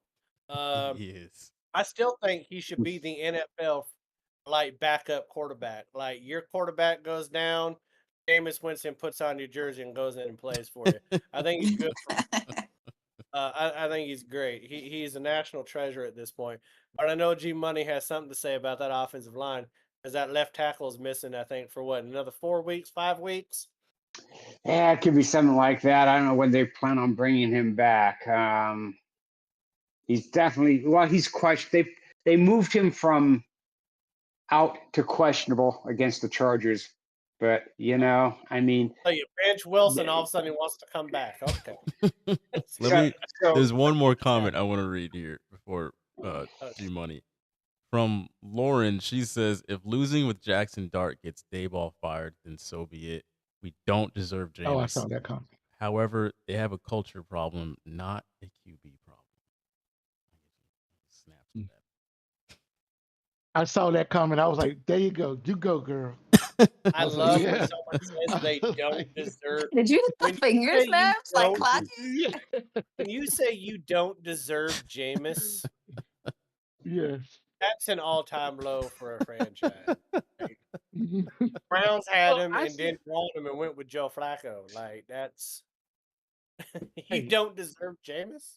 That's awesome. I said last week after the Cowboys game, I said your quarterback hot right now. If I'm the Giants, I would trade Russell Wilson over to Cincinnati since they quarterback out for the season. Get you some draft picks. You can get a 5th-round draft pick right now from Cincinnati. They could have got a 5th-round draft pick right after that game. I'd have been called. I was like, did you see what? I was like, hey, your Exactly. quarterback out. Pump You and see They what dump. might get a our McDonald's quarterback extra just did? value meal at this point. I would They ain't getting no have. draft pick. Yeah. I mean, yeah, after this week, yeah, but last week he would have got a 5th-round pick. They could have pumped and dumped real quick with They Russ. might get a Big Mac extra value meal with a kitty fry thrown in at this point with Russell Wilson. Wow. G Money, we'll get your take here, and then we'll go to break.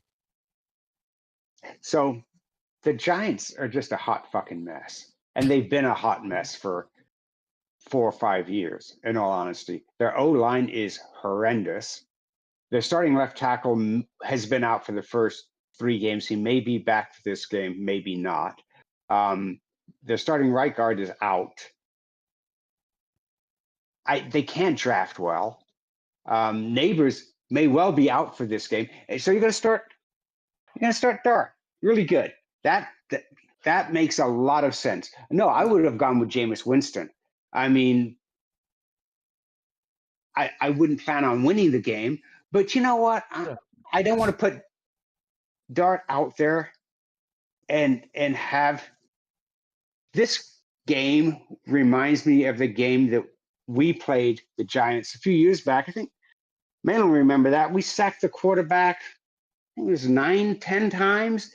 I mean, we just blew right through their O line. We just blew through that line like it was fucking Swiss cheese. And that's what's going to happen this week. You're going to put a rookie quarterback out there. Your best wide receiver probably isn't going to start. You're missing your starting. And the whole idea was starting Russell Wilson was with the knowledge that your starting left tackle probably would not be back for week 5 or 6. So you were hoping you could win a few games, that maybe Russell could capture some magic from 2018, 2017, move around a bit, hit neighbors. But now that you've figured that the same thing the Steelers found out, that Russell Wilson will give you a really, really good game and make you believe. And then that second game looks like shit. And you're like, the fuck, what's going on here? I would have started Jameis Winston. I'd have started Winston. I would have waited probably 2 weeks. But Dable feels his job is in jeopardy, so he's got to start him. He's listening to the fans, and that's the worst thing you could do as a head coach, because I guarantee you that you continue down the path you're going, even though the Giants don't like firing head coaches when they still owe them money because they're cheap, they will still fire you at the end of the year, because they'll look at everything and go, we're paying these guys all this money and you couldn't do it. And you were the quarterback whisperer? Were you the quarterback whisperer? Or did Josh Allen just get better because he's Josh Allen? So the Giants are a hot mess. The Giants think they're gonna get 2017 Baker Mayfield in his first start. What they're really gonna get is Arch Manning against Ohio State's defense. Okay, let's go to a break. That's really what's gonna happen. Yeah. It'll be bad. Let's go to a break. Hook 'em. I saw. I said that forgetting the fact that June's favorite team is Texas. No, I didn't. I knew what I was saying. I'm with you, June. I'm a Longhorn. So Hey, there I'm it with is. you. There it is. Oh, so you experienced 2 bowl losses against my Washington Huskies too. That's awesome. Yeah. We're Yes, they did. going to a break. We're gonna break. Yeah, Man. break. And in 10 minutes, we will be back with some picks to win you some money. So sit tight. We'll be back soon.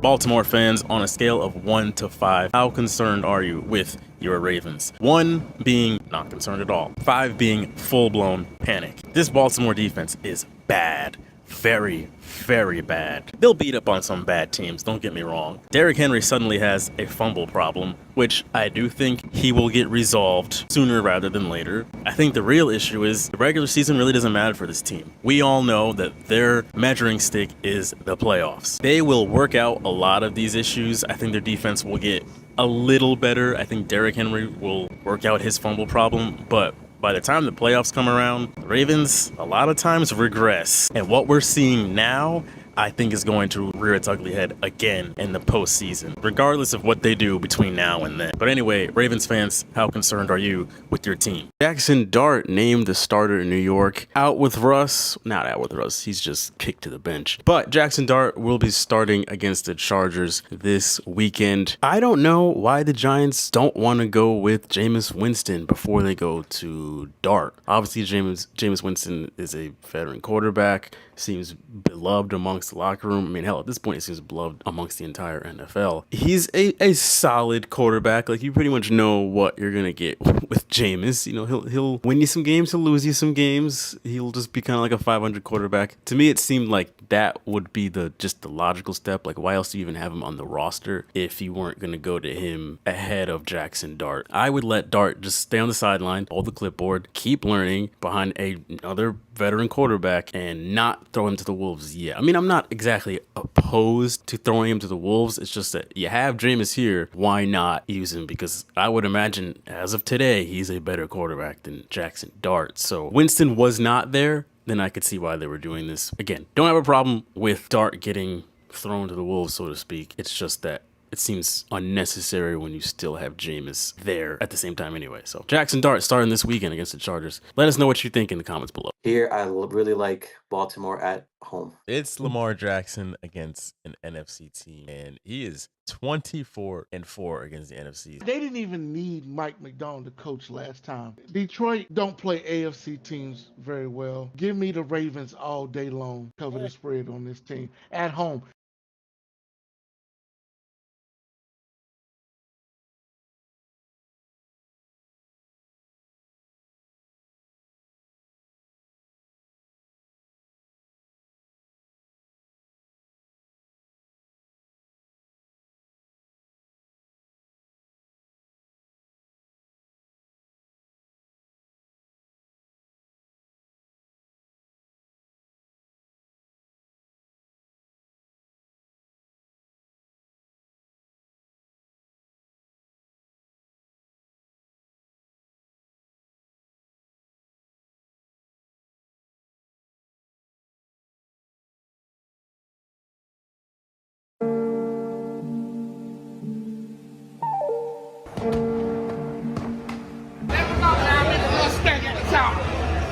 Fuck.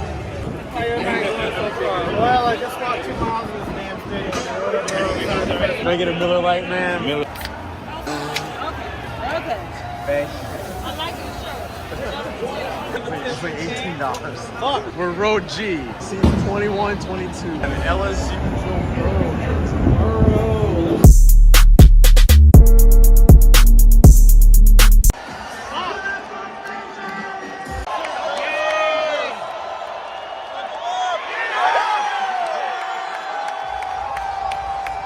I apologize. Old drinks. You're good. You're good. I want to know what happened to Baltimore's defense. The Bucks ain't this good.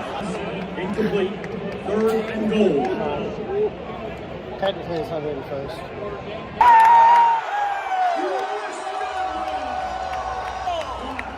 Holding. Bring that shit back. You're a wizard.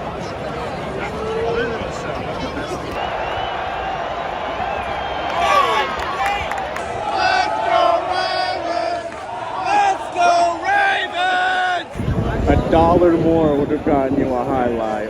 They conned us. They conned us into this. That's some bullshit. Excuse me, sir.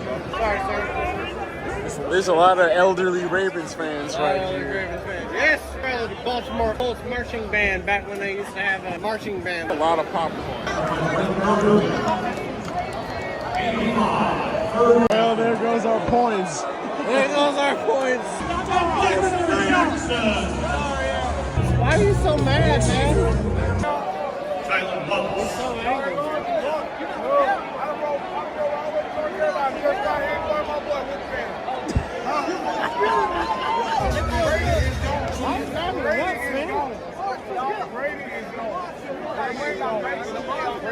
They're going to the exit.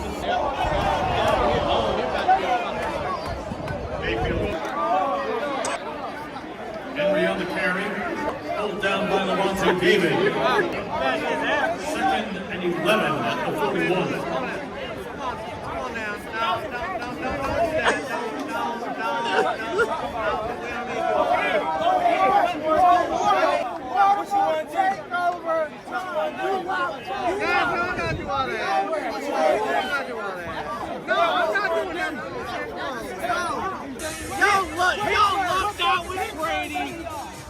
You lucked out with Brady. 3. Yeah, shit don't matter. Better get before that. So you bet me 4-3? Yeah, we 4-3, and we gonna win our division. Y'all will not. No, you're not even number 1. Atlanta way better than y'all. You crazy as fuck. Oh, shit. They got away with 2 games. Their secondary is trash. It is straight up trash.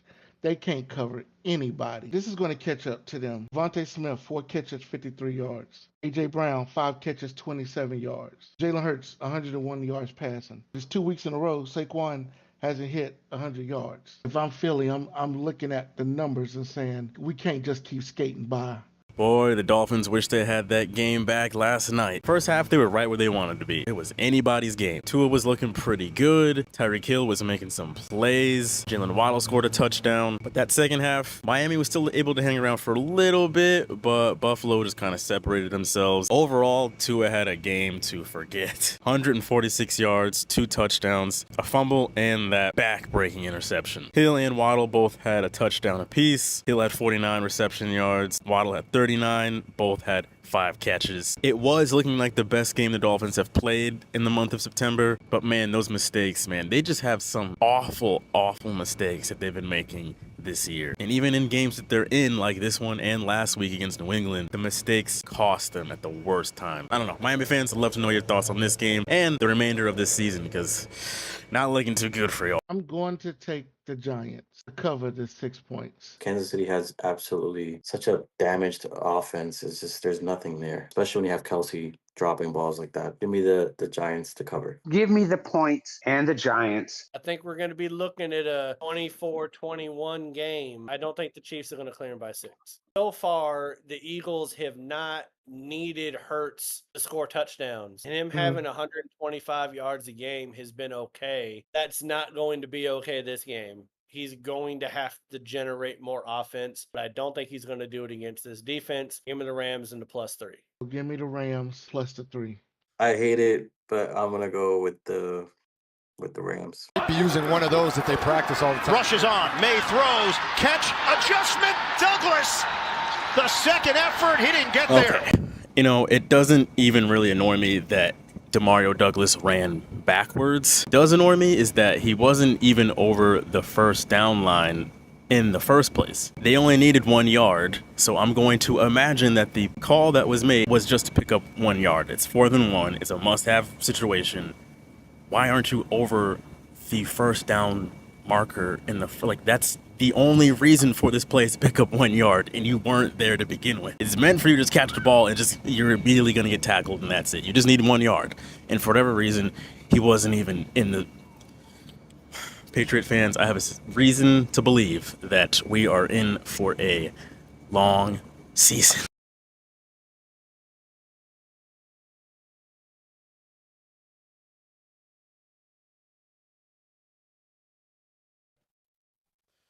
And we are back. Welcome back to the show, folks. After the review, episode 255, your favorite show on the internet. We are going to take a cheers to the second half of said show. And I also want to know what you guys are drinking this week. But Water for the second round. that's I'm Dos drinking some Equis. Lion's Head beer. I got the Weller Special Reserve. This is the first round, though. Say Ooh, August. some August. Yeah, the first round I had some Tito's. I took a shot of Tito's. Nice. My beer is still the Margarita.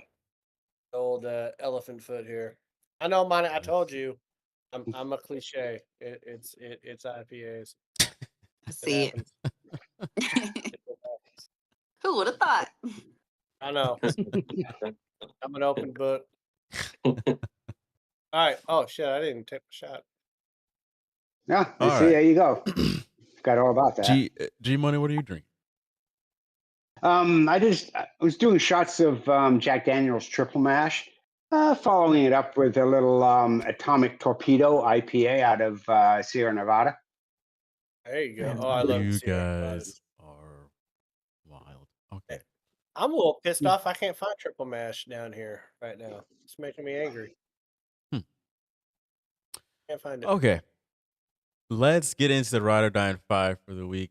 We figured we'd close things out by winning y'all some money this weekend. Don't worry about the records from last week. I'll just briefly run through those. G Money was the only person that was actually profitable at 3-2. The rest of us went 1-4, except Malin. He went 2-3. It was a rough weekend. Again, at the top of the show, we mentioned in like 5 minutes, all this went to hell. So what do y'all want us to do? Listen, we've got new week, new picks to make. So have amnesia, whatever, Men in Black, memory eraser, new week. We are winning y'all some money. So here we go. We are going to start off with the Thursday night game. Tomorrow's game, Seahawks at Cardinals, where the Cardinals are 1-point dogs at home. Monty, you being our special guest, what do you like here? I like the Seahawks. Come on. For sure. With the you can do the money line or the spread. I think they'll cover. Yeah, I'm going Seahawks for sure. Okay. G Money. You know, I like to follow the money. 82% of the money in Vegas on the spread is on the Seahawks. 59% of the money on the money line is on the Seahawks. And people go, well, why would that be? I don't know. Maybe it's because the Seahawks are 7-1 against the fucking half-ass Cardinals. Okay. You know, give me Seattle. I like the defense. I'm a little suspect on our running game, though we're going to have Charbonneau back. So I think doing the 2-back option will work better. I do like the Cardinals' defense. They do have a solid defense, but I'll tell you this, and I've said this before, Kyle Murray is just a mobile Jameis Winston. That's all he is.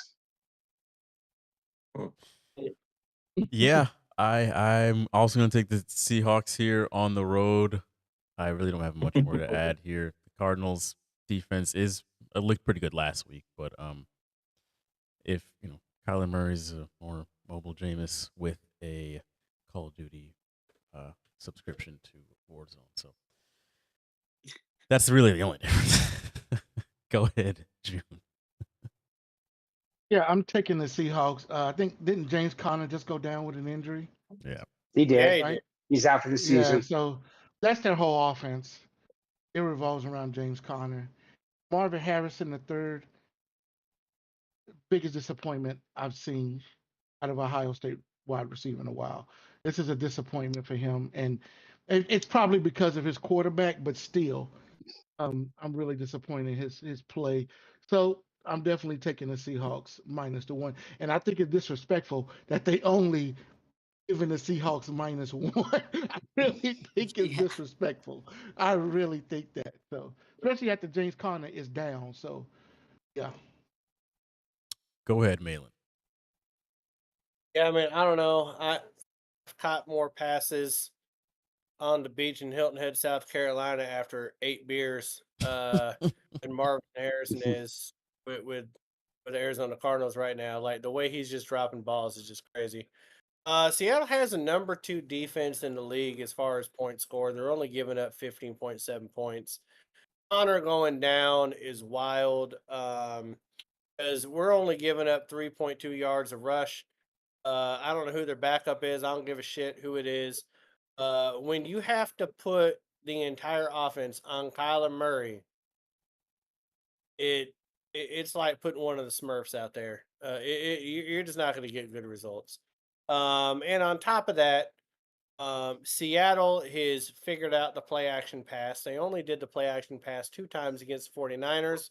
They had success on the 2 plays they did it against the Niners. They've since ran it 17 times their last 2 games. And oh, wow, Sam Darnold's completed 74% of his passes and threw a touchdown in the play action. Not to mention the fact that the Cardinals are 27th in the league in sacks and hurries. And Sam Darnold's only been sacked 2 times this year. So he's going to have a clean pocket. And when Sam Darnold has a clean pocket, he's going to be efficient with the ball. We're not talking about Sam Darnold the last 2 weeks of last year with the Minnesota Vikings where he's throwing 4 interceptions, 5 interceptions. He's going to have a clean pocket. So I like I like Seattle in this one easily. Fuck the Cardinals. And I was 4-1 2 weeks ago and Ride or Die in 5, and my only loss was because I picked against my favorite team. So I'm not going to make that mistake twice. So that's some bullshit that happened. So I'm going with the Seahawks. Nestor. Yeah, I'm gonna take the Seahawks. Are we all taking the Seahawks? Off to a hot start. Interesting. Very interesting. Yo, Everybody. All it right. actually makes me nervous. We will keep rotating. I know. Have faith. I don't know Faith that we have here. a whole lot of success when we all pick the same team. Sunday Sorry. morning, we have our first European game of the year. 9:30, bright and early, baby. Minnesota at the Steelers. Steelers are 2.5-point dogs here. G Money, we will start with you. What do you like here? Once again, I'm following the money. So 58% of the money in Vegas is on the Steelers. And I was in Ireland once, back 1982, I believe. Watched a friendly between England and Ireland in Dublin. Drank a lot of Guinness. Had some Irish stew, which is basically just warm Guinness with meat in it. And for no other reason, I can't figure one out. Don't know. I'm going to take Pittsburgh.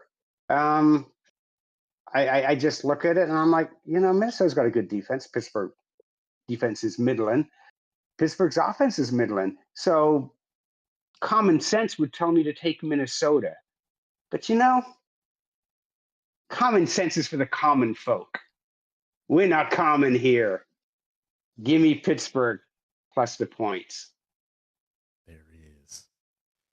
G Money, I'm still right there with you. I'm also taking the Steelers and the points here.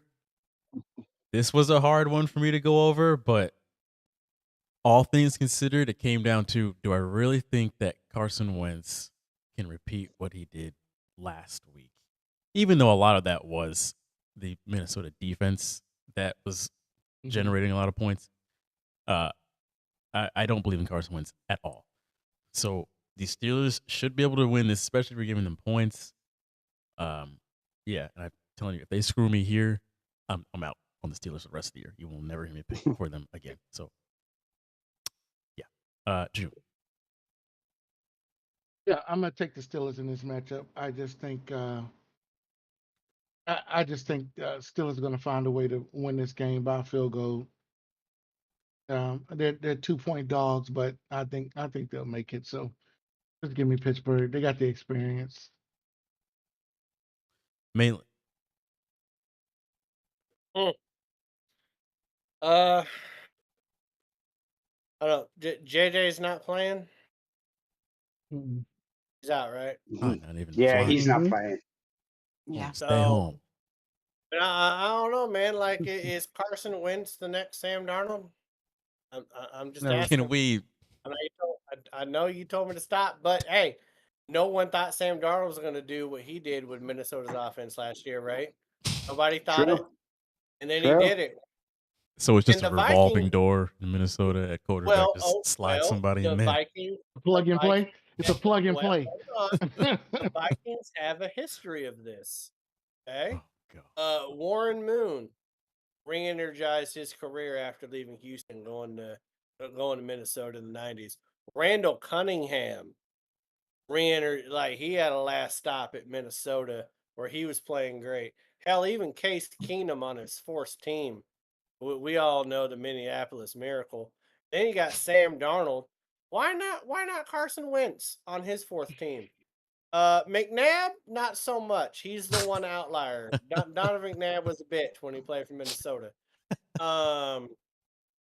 But if Wentz plays, I really like how balanced this offense can be. Why? Because Pittsburgh is 27th against the run. They're giving up 139 yards a game. Addison is coming back from suspension, so you give Wentz another wide receiver right off the bat. They didn't even have the last game. Rodgers has thrown. I don't even know how you lost to Pittsburgh last week, Jalen. I don't, because he's thrown for 139 yards last week, 203 yards the week before against my Seahawks, and he was one play away from only having 140 yards passing. Okay, why does that matter? Because Pittsburgh is 28th in rushing in rushing yards. No, they're 31 in the league in rushing yards and 28th in rushing attempts. Why? Because they're throwing the ball all over the place.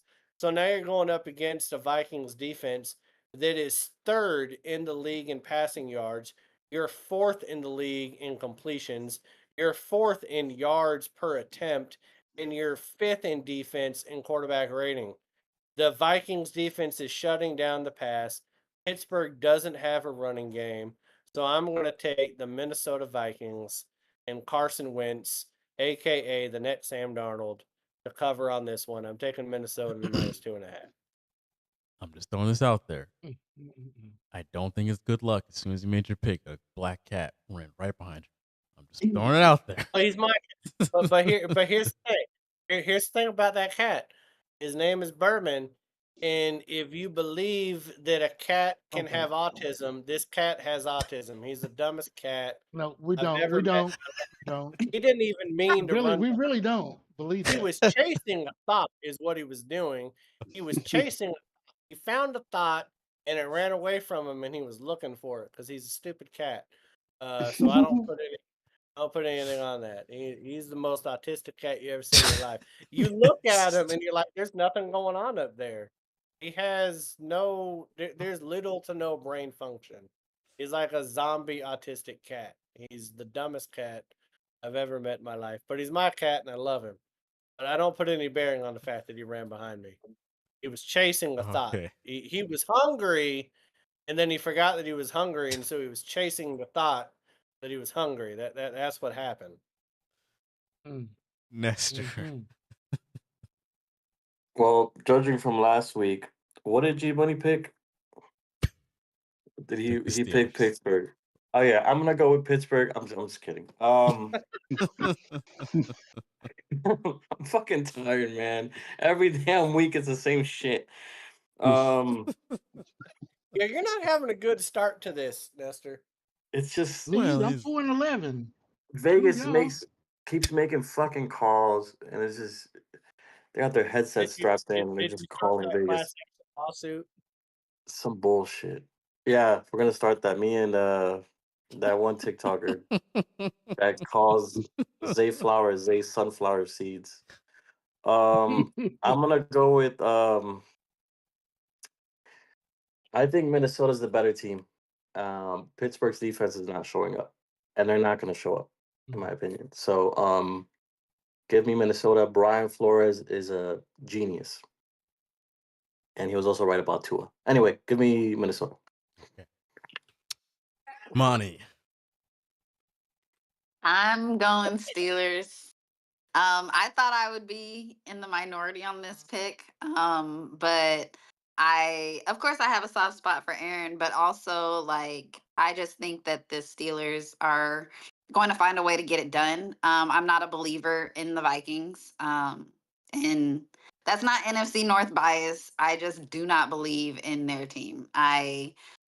I've seen them perform well and then shit the bed, the next week. And I think that's what's going to happen. I think that they will not be able to repeat any of what they did this last week.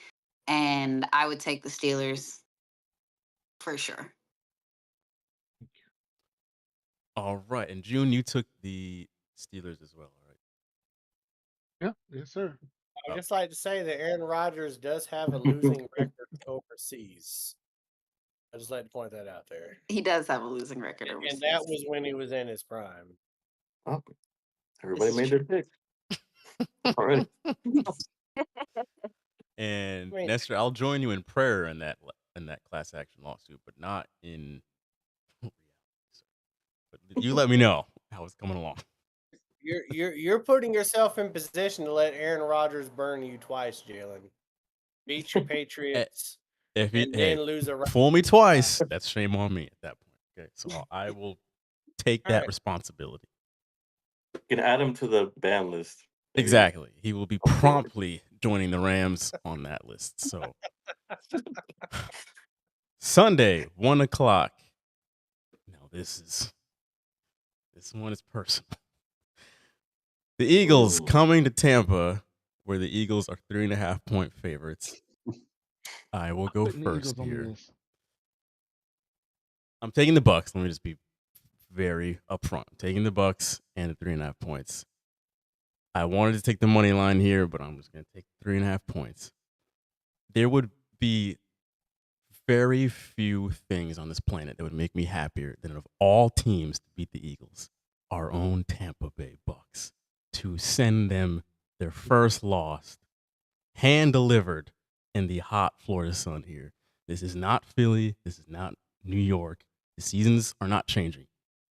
It is a 1:00 game in September. It's hot. Becoming They are 95 not. degrees, but 100% humidity. I don't think they're going to be prepared for the setting here, and they don't play against the Bucks well, historically speaking. Anyway, at least these past couple of years. Yeah. I'm taking the Bucks. Please, if they can just win this game and give Philly their first loss and knock them off that high horse. I'm not going to be a Bucks fan, but I will sing their praises for the rest of the year. I don't give a fuck. They could lose the next 14 games, and I would still say they're going to win the NFC or something. I don't know. But give me the Bucks and 3.5 points. June. Yeah, and I'm taking Tampa Bay, and it's not because I'm a Dallas fan. I hate Philly. It's because of the history. The last couple of times, I mean that Philly and Tampa's played. Tampa's been the better team, and Baker Mayfield beat them. And I like what the Bucks are doing. So I'll take Tampa to cover the 3.5. Malin. Hey, right now, if I wasn't divorced, paying child support, and spending too much money on bourbon and cigars, if the Bucks won this game, I'd buy a Baker Mayfield jersey. The, It's got to be the because creamsicle. that's how bad. No, it would be the white one. It'd be the white one. That's the only cool one they got. Not the cream. That no, I don't get down with the ugly ass creamsicle. I don't know why everyone thinks it's cool now.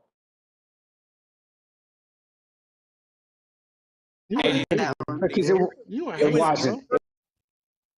It wasn't cool back It was then. universally known as the worst football jersey in the NFL until they changed it back in '97. So all these Bucks fans that all of a sudden think it's awesome, fuck you, you're an idiot. But listen, both teams are 3-0. Both teams are 2-1 against the spread. Last game, like I said, Hurts finally remembered that AJ Brown was a member of the offense and maybe he should throw him the ball. And so for the first time, Hurts threw for over 150 yards. He actually threw for 226, I think. 3 touchdowns, no interceptions. That was cool.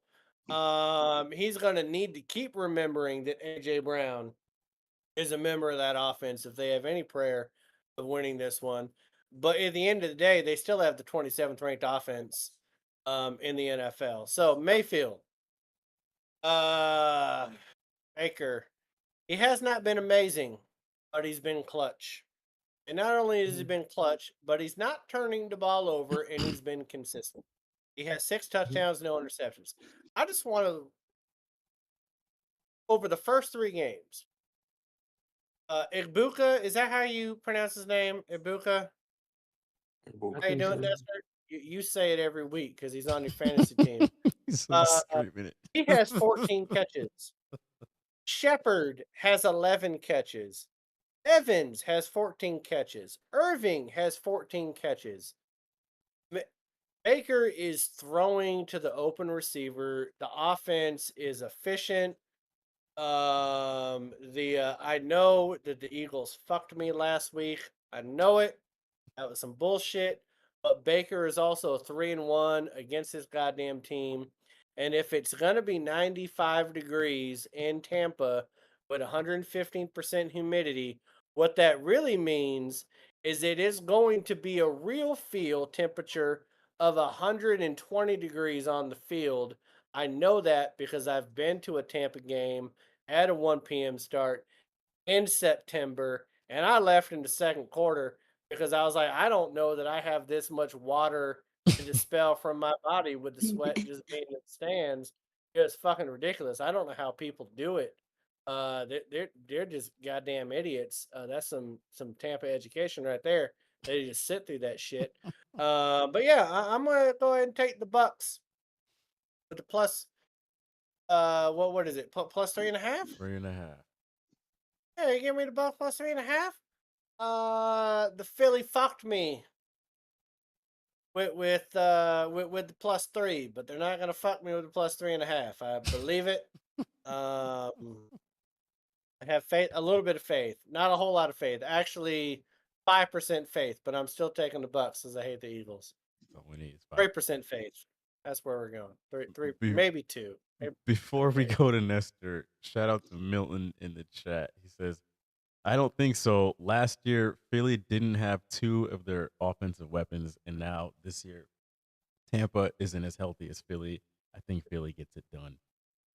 Nestor, I don't know if that changes your pick at all. But Philly was plenty healthy in that playoff game that Jalen and I watched them get their ass kicked against Tampa. So, but they were going through a lot dysfunctionally. They had a lot going on behind the scenes, man. So so dysfunctional. They went to the Super Bowl the year before, then won it the next year. I mean, whatever. Goddamn Eagles fans. Oh, dysfunction. Oh, Go ahead. asshole. Pass. Yes. That's perfect timing for G Money. Sorry, just for the Go ahead. I'm You gonna want me to go go? with. Go ahead, sir. Oh, there you go. I'm gonna go with I thought this. Esther Philly. Pepperpink. I'm gonna go with Philly. Um, Esther. what worries me is Tampa's without Mike Evans, and Doesn't worry me at all. Emeka Ibuka is They really got your good. boy Ibuka. He's really good, but I'm not sure. I don't know. It just feels like the Eagles might have some sort of answer for that. Now that they know it's gonna mainly go to him, the ball's gonna go to him for pretty much a lot of the touchdowns. Yes, there's Bucky Irving. He plays well. Great running back, but I just feel like I mean, come on, Baker has beaten who? And I like Baker. The past 3 games, what? Texans, Jacksonville. Who's the other loser? Atlanta. Jets. We just got Jets. annihilated by the Carolina Panthers, 30-0. Did you Like, forget the stat I just put out there? Did he beat Philly 3-1? what do The you four mean? times he played. Baker has Oh, beat that 3-1. was before. That was before. This year, Oh, I just feel like Philly Philly's stop. coming in healthy, and unfortunately, yeah, they're gonna win this game. Give me Philly. Esther, picking against your hometown boys. I'm disappointed. I Nestor. see a lot of emotion right now from you guys. I'm Nestor. going to go with There's a stats. lot of it. Put the feelings aside. I Nestor, feel you, gave Nestor. Don't forget, Just you're kidding. picking them No. to win. Get him, June. Get But him. if I they only gave win by 3, you lose. You know that, right? I So if gave Philly you only the wins by fucking 3. stats, Nestor. I literally just gave you the stats. That's why G Money calls me Pat. I gave you the stats. Ibuka breakout I game. gave it. Oh, I wouldn't mind. All right, Monty. Nestor Why are the picked Bucks it going to win like this he game? picks women. He's just fast and loose right now. That's what he's. It's just- Go ahead.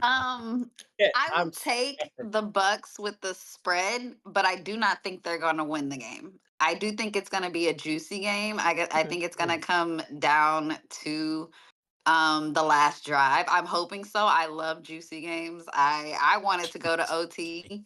I want to see a battle, but I think the Bucks will take it down to the wire, but I do not think that they will end up winning. So they're gonna cover the 3.5. They're probably gonna lose by like 1 or 2. But I do see Philly finding a way to squeak it out in the end.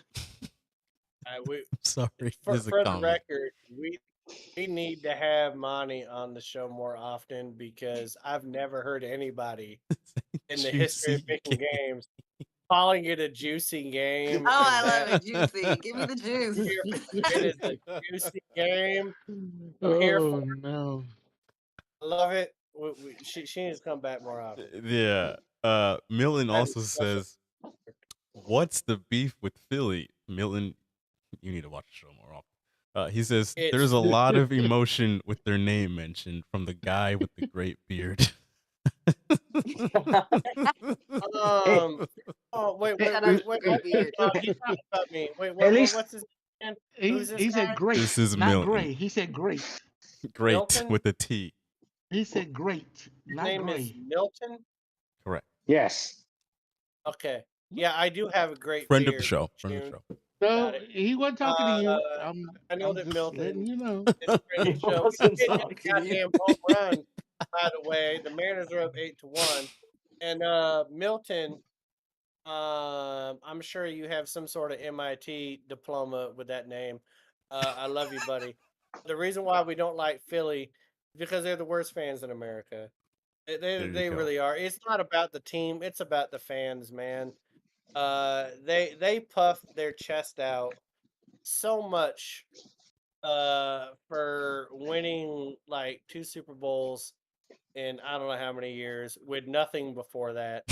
To them, Randall Cunningham's a Hall of Famer. Donovan McNabb's a Hall of Famer. They leave out the part when Donovan McNabb lost to Tom Brady in the Super Bowl in Jacksonville. They don't want to talk about that. They just want to erect a statue of Nick Foles of all fucking people. So their definition of celebrating a Super Bowl is just lighting your fucking city on fire. So the fan base is just hot garbage, and I don't like them. I don't respect them. But yeah, the team itself, they're fine. I like Jalen Hurts. I like Saquon Barkley. But whatever. I have nothing more to add. Ditto. G Money. So if we're throwing out stats, right? So Todd Bowles is 4-1 against Sirianni. He may not outcoach a lot of coaches, but seems to be able to outcoach Sirianni. And those 5 games were played down in Tampa, which kind of makes you think that maybe Eagles players should like go in on a condo or something down there, so they're not staying in some shithole hotel. Hey, we got nice Look hotels. at that. Yeah, whatever. No, you don't. Really Whatever. don't. No, We got like no, the you West don't. End downtown. We got the West End. No, you don't. I mean, No, you I think got. it's owned by Hilton, but it's called the West End. I think that's the best we get. Doubletree downtown solid. They have a great bar, actually. They just never get going. well, I mean, if we're talking bars, now we're getting to something That's else. why you're ahead, Nestor. But no, so Nestor's never stayed there, but he's been at the bar. hey, that counts for something. There's a lot of places in Vegas I haven't stayed at, but I've been at their bars. Yeah, but that's Vegas. Yeah. Nestor Wind on up a at a bar random you don't know why you're there. on down to the hotel trying to pick up Colombian We women. need to- okay. Let's go ahead. So, Who's your pick? Move it along. So- Come on. Tell him, cut that. so right now, the money on the spread is 55% in Vegas anyway. It's 55% heading towards Tampa. My thought is that that's going to change as we get closer to the game. I think it's going to be closer to like 49% Eagles, 51% Tampa. And when you look at Tampa, Mike Evans is out. He's done. Godwin probably will not be back. They're already missing 2 starting offensive linemen. High likelihood they're going to be missing 3 starting offensive linemen. Now, I don't care how good Baker Mayfield thinks he is or how Tampa fans think he is, but you missed 3 of your starting offensive linemen, and 1 is an all-pro left tackle. Plus, you're missing 2 of your starting wide receivers who, Mike Evans is probably going to go to the NFL Hall of Fame after he retires. No. As much as I want to take Tampa, no. The money line's heavily favoring the Eagles. And like I said, I think that spread, the money on the spread, that's going to change too. I'm going to take the Eagles minus a 3.5. Thank God. Because I think defense. Oh, and by the way, Baker Mayfield has a bicep injury and may not start. Nobody can change their pick. If he doesn't start, Next then we get to delete this pick. That's bullshit. All I'm saying is that Baker Mayfield is missing all of those things that G Money is saying, yet he's still playing better than Jalen Hurts. All I'm saying. Bad bicep and all. Amen. While G Money was going on that diatribe there, Milton said, OG is cooking. Okay. What does Milton like about Phillies? I mean, Next we just game. gotta. I don't know. He did also no say more on that. that's fair. He said them and Bills fans are tied for me as the worst. So You gotta love Bills fans though, because they've never won anything before. They lost 4 straight Super Bowls, and they Yeah. in the tables. I That's the mean, best that's thing the for him. Yeah, that's their claim to fame, right? We've been to 4 straight Super Bowls. Yeah, and you lost all 4 of them. I mean, if you'd won one, okay, cool. You won one, but no, you That's didn't. why you can't hate Buffalo fans, though. And your quarterback got cancer afterwards. Okay, I mean- let's Okay. get to the next game. Okay, go to. We are coming up on midnight here shortly, so He beat cancer, which is what he couldn't do in the Super Ravens at Kansas City. This is the 4:30 game Man. on Jesus Sunday. Christ. Ravens are 2.5 point favorites on the road. We will start with June. Hey, this. Why would you put this on? I Because he hates us. after I He saw always this does today, shit like I saw this today. I was like, why would he He do does this shit to like us? this. I You was guys, surprised he didn't. we're I'm surprised smart. he didn't put the Buffalo game on. We're smart. It's a tough. It's, 2.5 so point this spread. is a I'm tough surprised he game. didn't put that. Yeah, this is He's a an tough asshole. game to pick. Second Yeah, team. it's a tough game to pick. It really is. I'm sitting here and I'm still up until this point. I'm still going back and forth, taking out all the pros and cons, because Kansas City, on one hand, had a lot of injuries. They got a lot of people out, and then Baltimore has just problems. We've all It's got like problems. they got problems. But I'm gonna stick to my guns. I picked Baltimore as my AFC representative in the Super Bowl this year. I'm sticking to my guns. I said they was gonna. I said that they were going to get. This is going to be a win for them. I'm still taking Baltimore at -2.5. Okay, Malin. I'm gonna try to keep it simple here. And simple seems to fuck me over more times than not. The more complicated my pick, the better it is, but I'm gonna try to keep it simple. Baltimore has scored 40 points, 41 points, and 30 points in 3 games. Kansas City has scored 21, 17, and 21 and 22 points. The 22 points was against the Giants. Now, Kansas City is going to be going up against the 32nd ranked defense in the NFL, meaning that the Ravens are giving up an atrocious 415 yards a game. Okay? I want to circle back to the Giants, where Kansas City only scored 22 points, because the Giants are the 31st ranked defense in the NFL, giving up 405 yards a game. So against the 31st ranked defense, they were able to only score 22 points. And now they're going up against the team that gives up 10 more yards a game. So we know that the Ravens are a bad defense. We know they're going to give up some points. But I just have this feeling, okay? Lamar Jackson is not Russell Wilson. Okay? He's not going to throw 2 bad picks. He's not going to throw it to a fan in the tunnel. He's not going to try to hit the goalpost instead of neighbors. Like, those things are not going to happen. Jackson is completing 70% of his passes. He has 10 total touchdowns. He's not turning the ball over. I know that he's been sacked 12 times. That's an issue.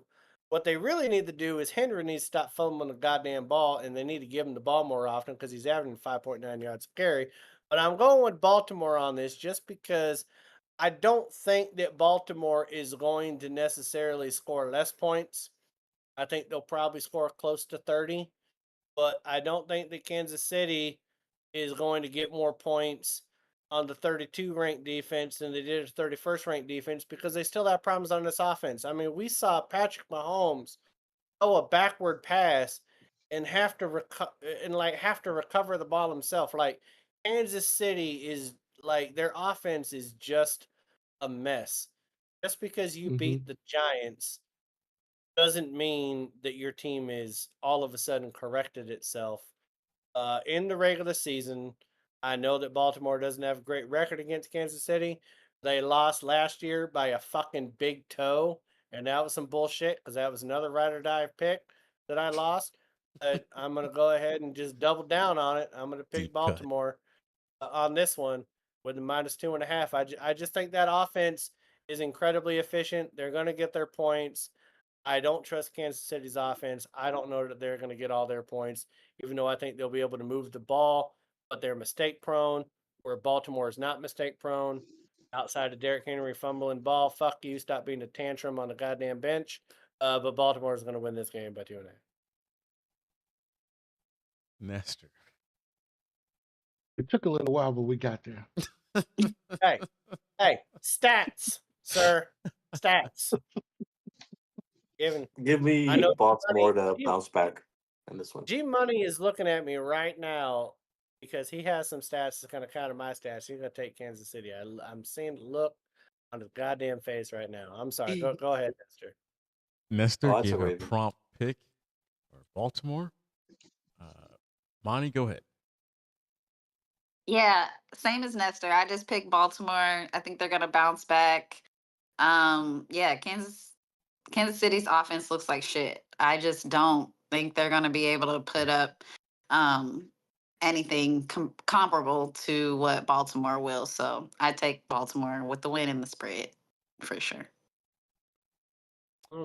G-Money. I mean, why I'm wrong, G-Money. Well, I mean, you're Malin, so that goes without saying why you're wrong. But aside from that, I think I'm better at the ride or die in 5 than you right now this year. What were you last week? Yeah, never mind. We won't talk about that. Anyway.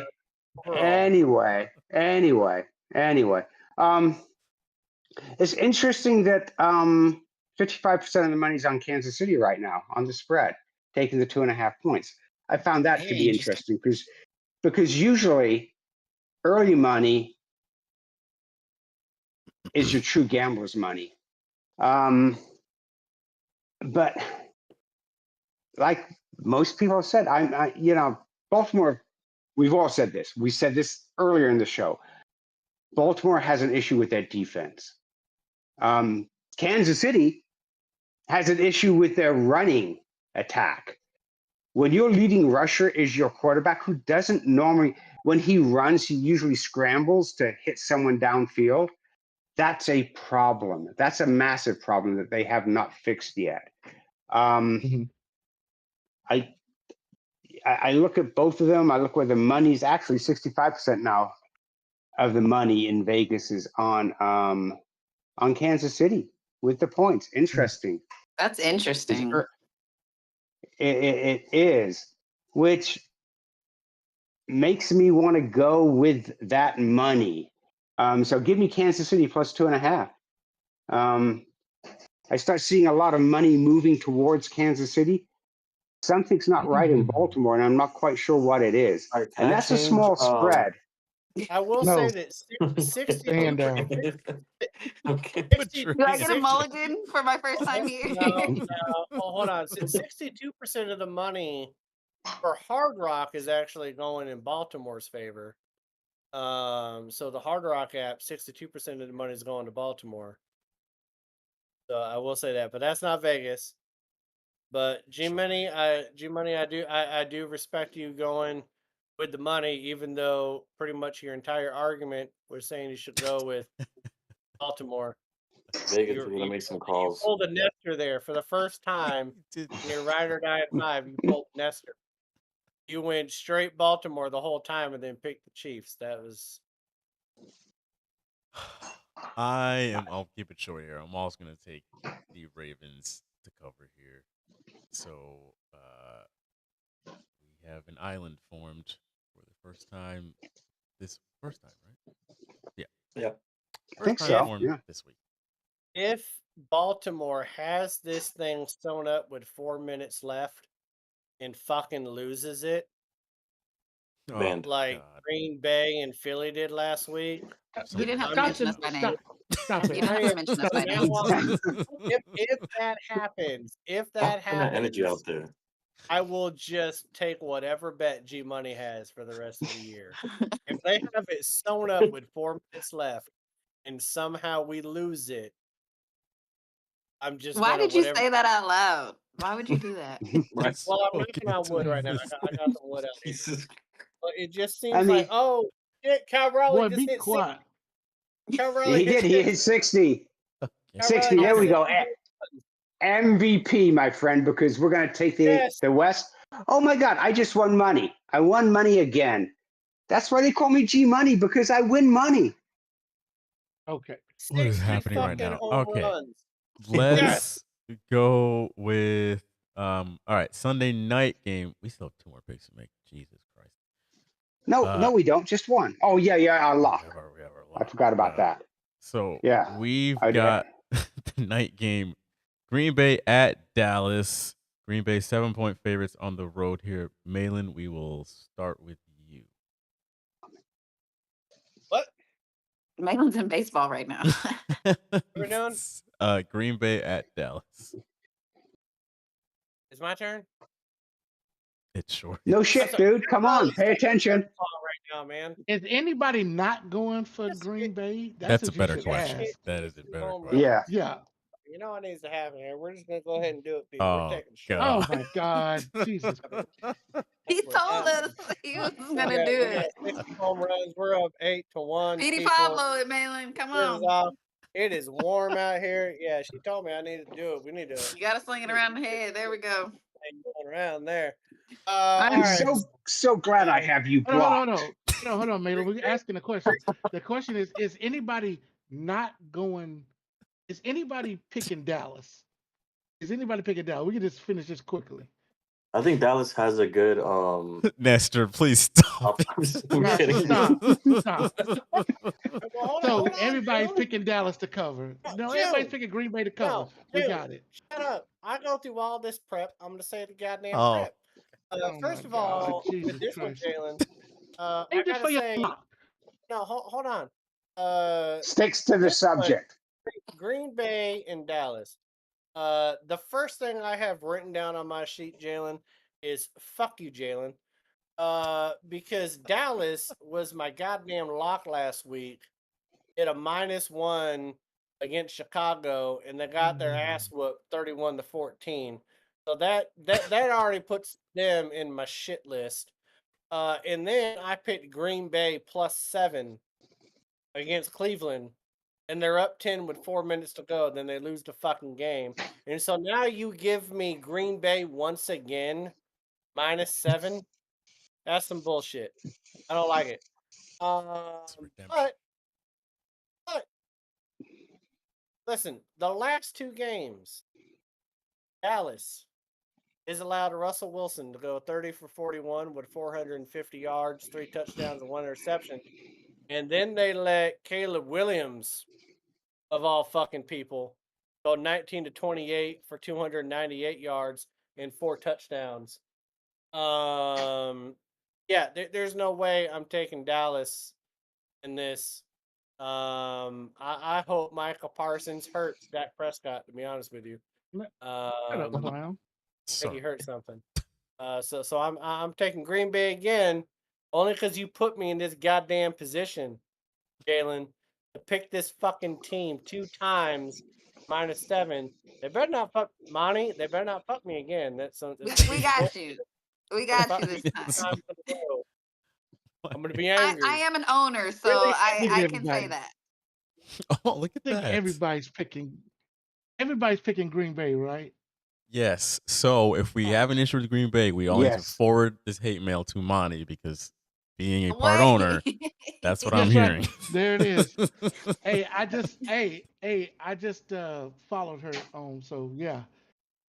So if Yeah, we'll Dallas crush your loses- TikTok so if site. Dallas wins, I'm coming to your TikTok. Hey, are you It's taking not gonna Green Bay? happen. Wait, I just hold want on, to hold on. say, I just want to say June, the are game you- is being played at Lambeau South. What? Okay, we have renamed AT&T Stadium to Lambeau South. Oh, God. We don't lose there, so no worries. That's The true. only That's hope true. the Cowboys have is that I won't be in attendance, and I have seen we've only win when I am in attendance, so that's the only hope the Cowboys have, is that I won't be in attendance. But it's still a home game, and we win at home. So June, are you taking Green Bay?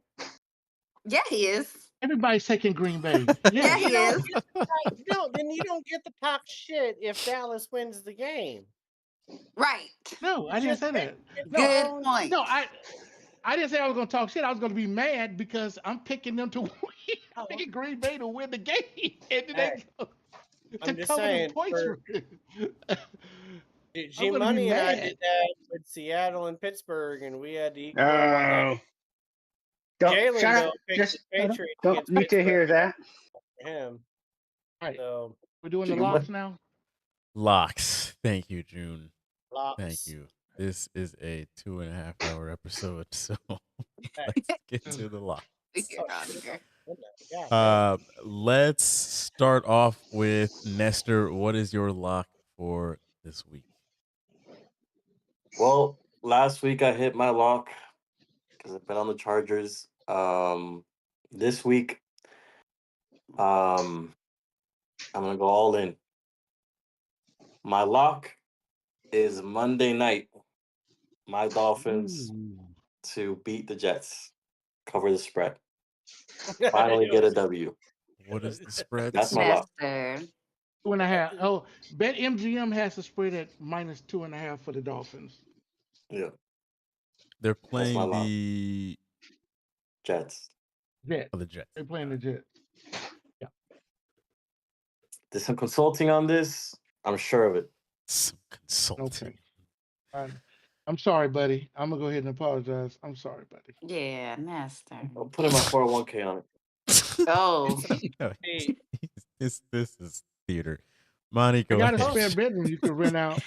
I got a spare bedroom up here in DC you can rent out, buddy. Esther, these are supposed to be locks, not prayers, man. What are we? He has the courage of his convictions. Monty, what is your lock for this week? My lock is for Romeo Dobbs to be an anytime touchdown scorer. Because he did not get one last week. Tucker Kraft is still questionable, but Romeo is our guy, and I believe for sure he's gonna get his 6 in the end zone at least once. Him and I would put Dontavian Wicks on there, but for sure, Romeo Dobbs is gonna be an anytime touchdown scorer against the Cowboys. AKA real life bobblehead. You guys see him with that goddamn Oh cap my on gosh, I hate Big that ass helmet. Guardian cap on him. I hate it. I want him to be safe, but God, I hate it. I hate it How so does he much. concentrate with that big ass? Oh. I've never seen the dude get tackled. I'm like, why the hell he got that halo on his head? He never gets tackled.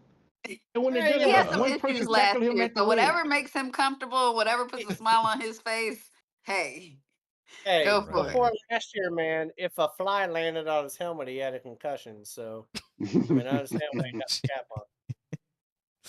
G Money, It's what almost is worse. your lock this week? He would need to have that cap on.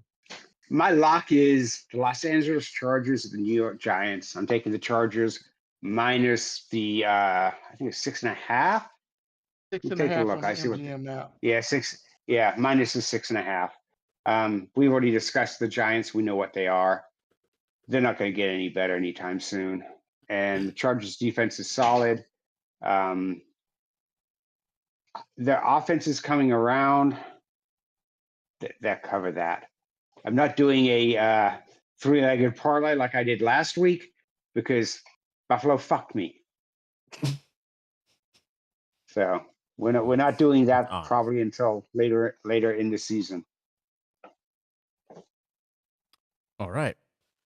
I originally had the same lock as G Money, but like Nestor said, I did some consulting. And my team and I decided to go with the over on the Philly and Tampa game, which is 44 points. So we're going to ride with that. Bridget and I have been on kind of a heater. So I'm going to think that this week we also hit this one. So 44 points on Philly and Tampa for my lock. June. Yeah, I was my lock was going to be, I didn't want, trying to keep different locks on here. But the lock I'm taking, because I wanted the Chargers and the Giants too.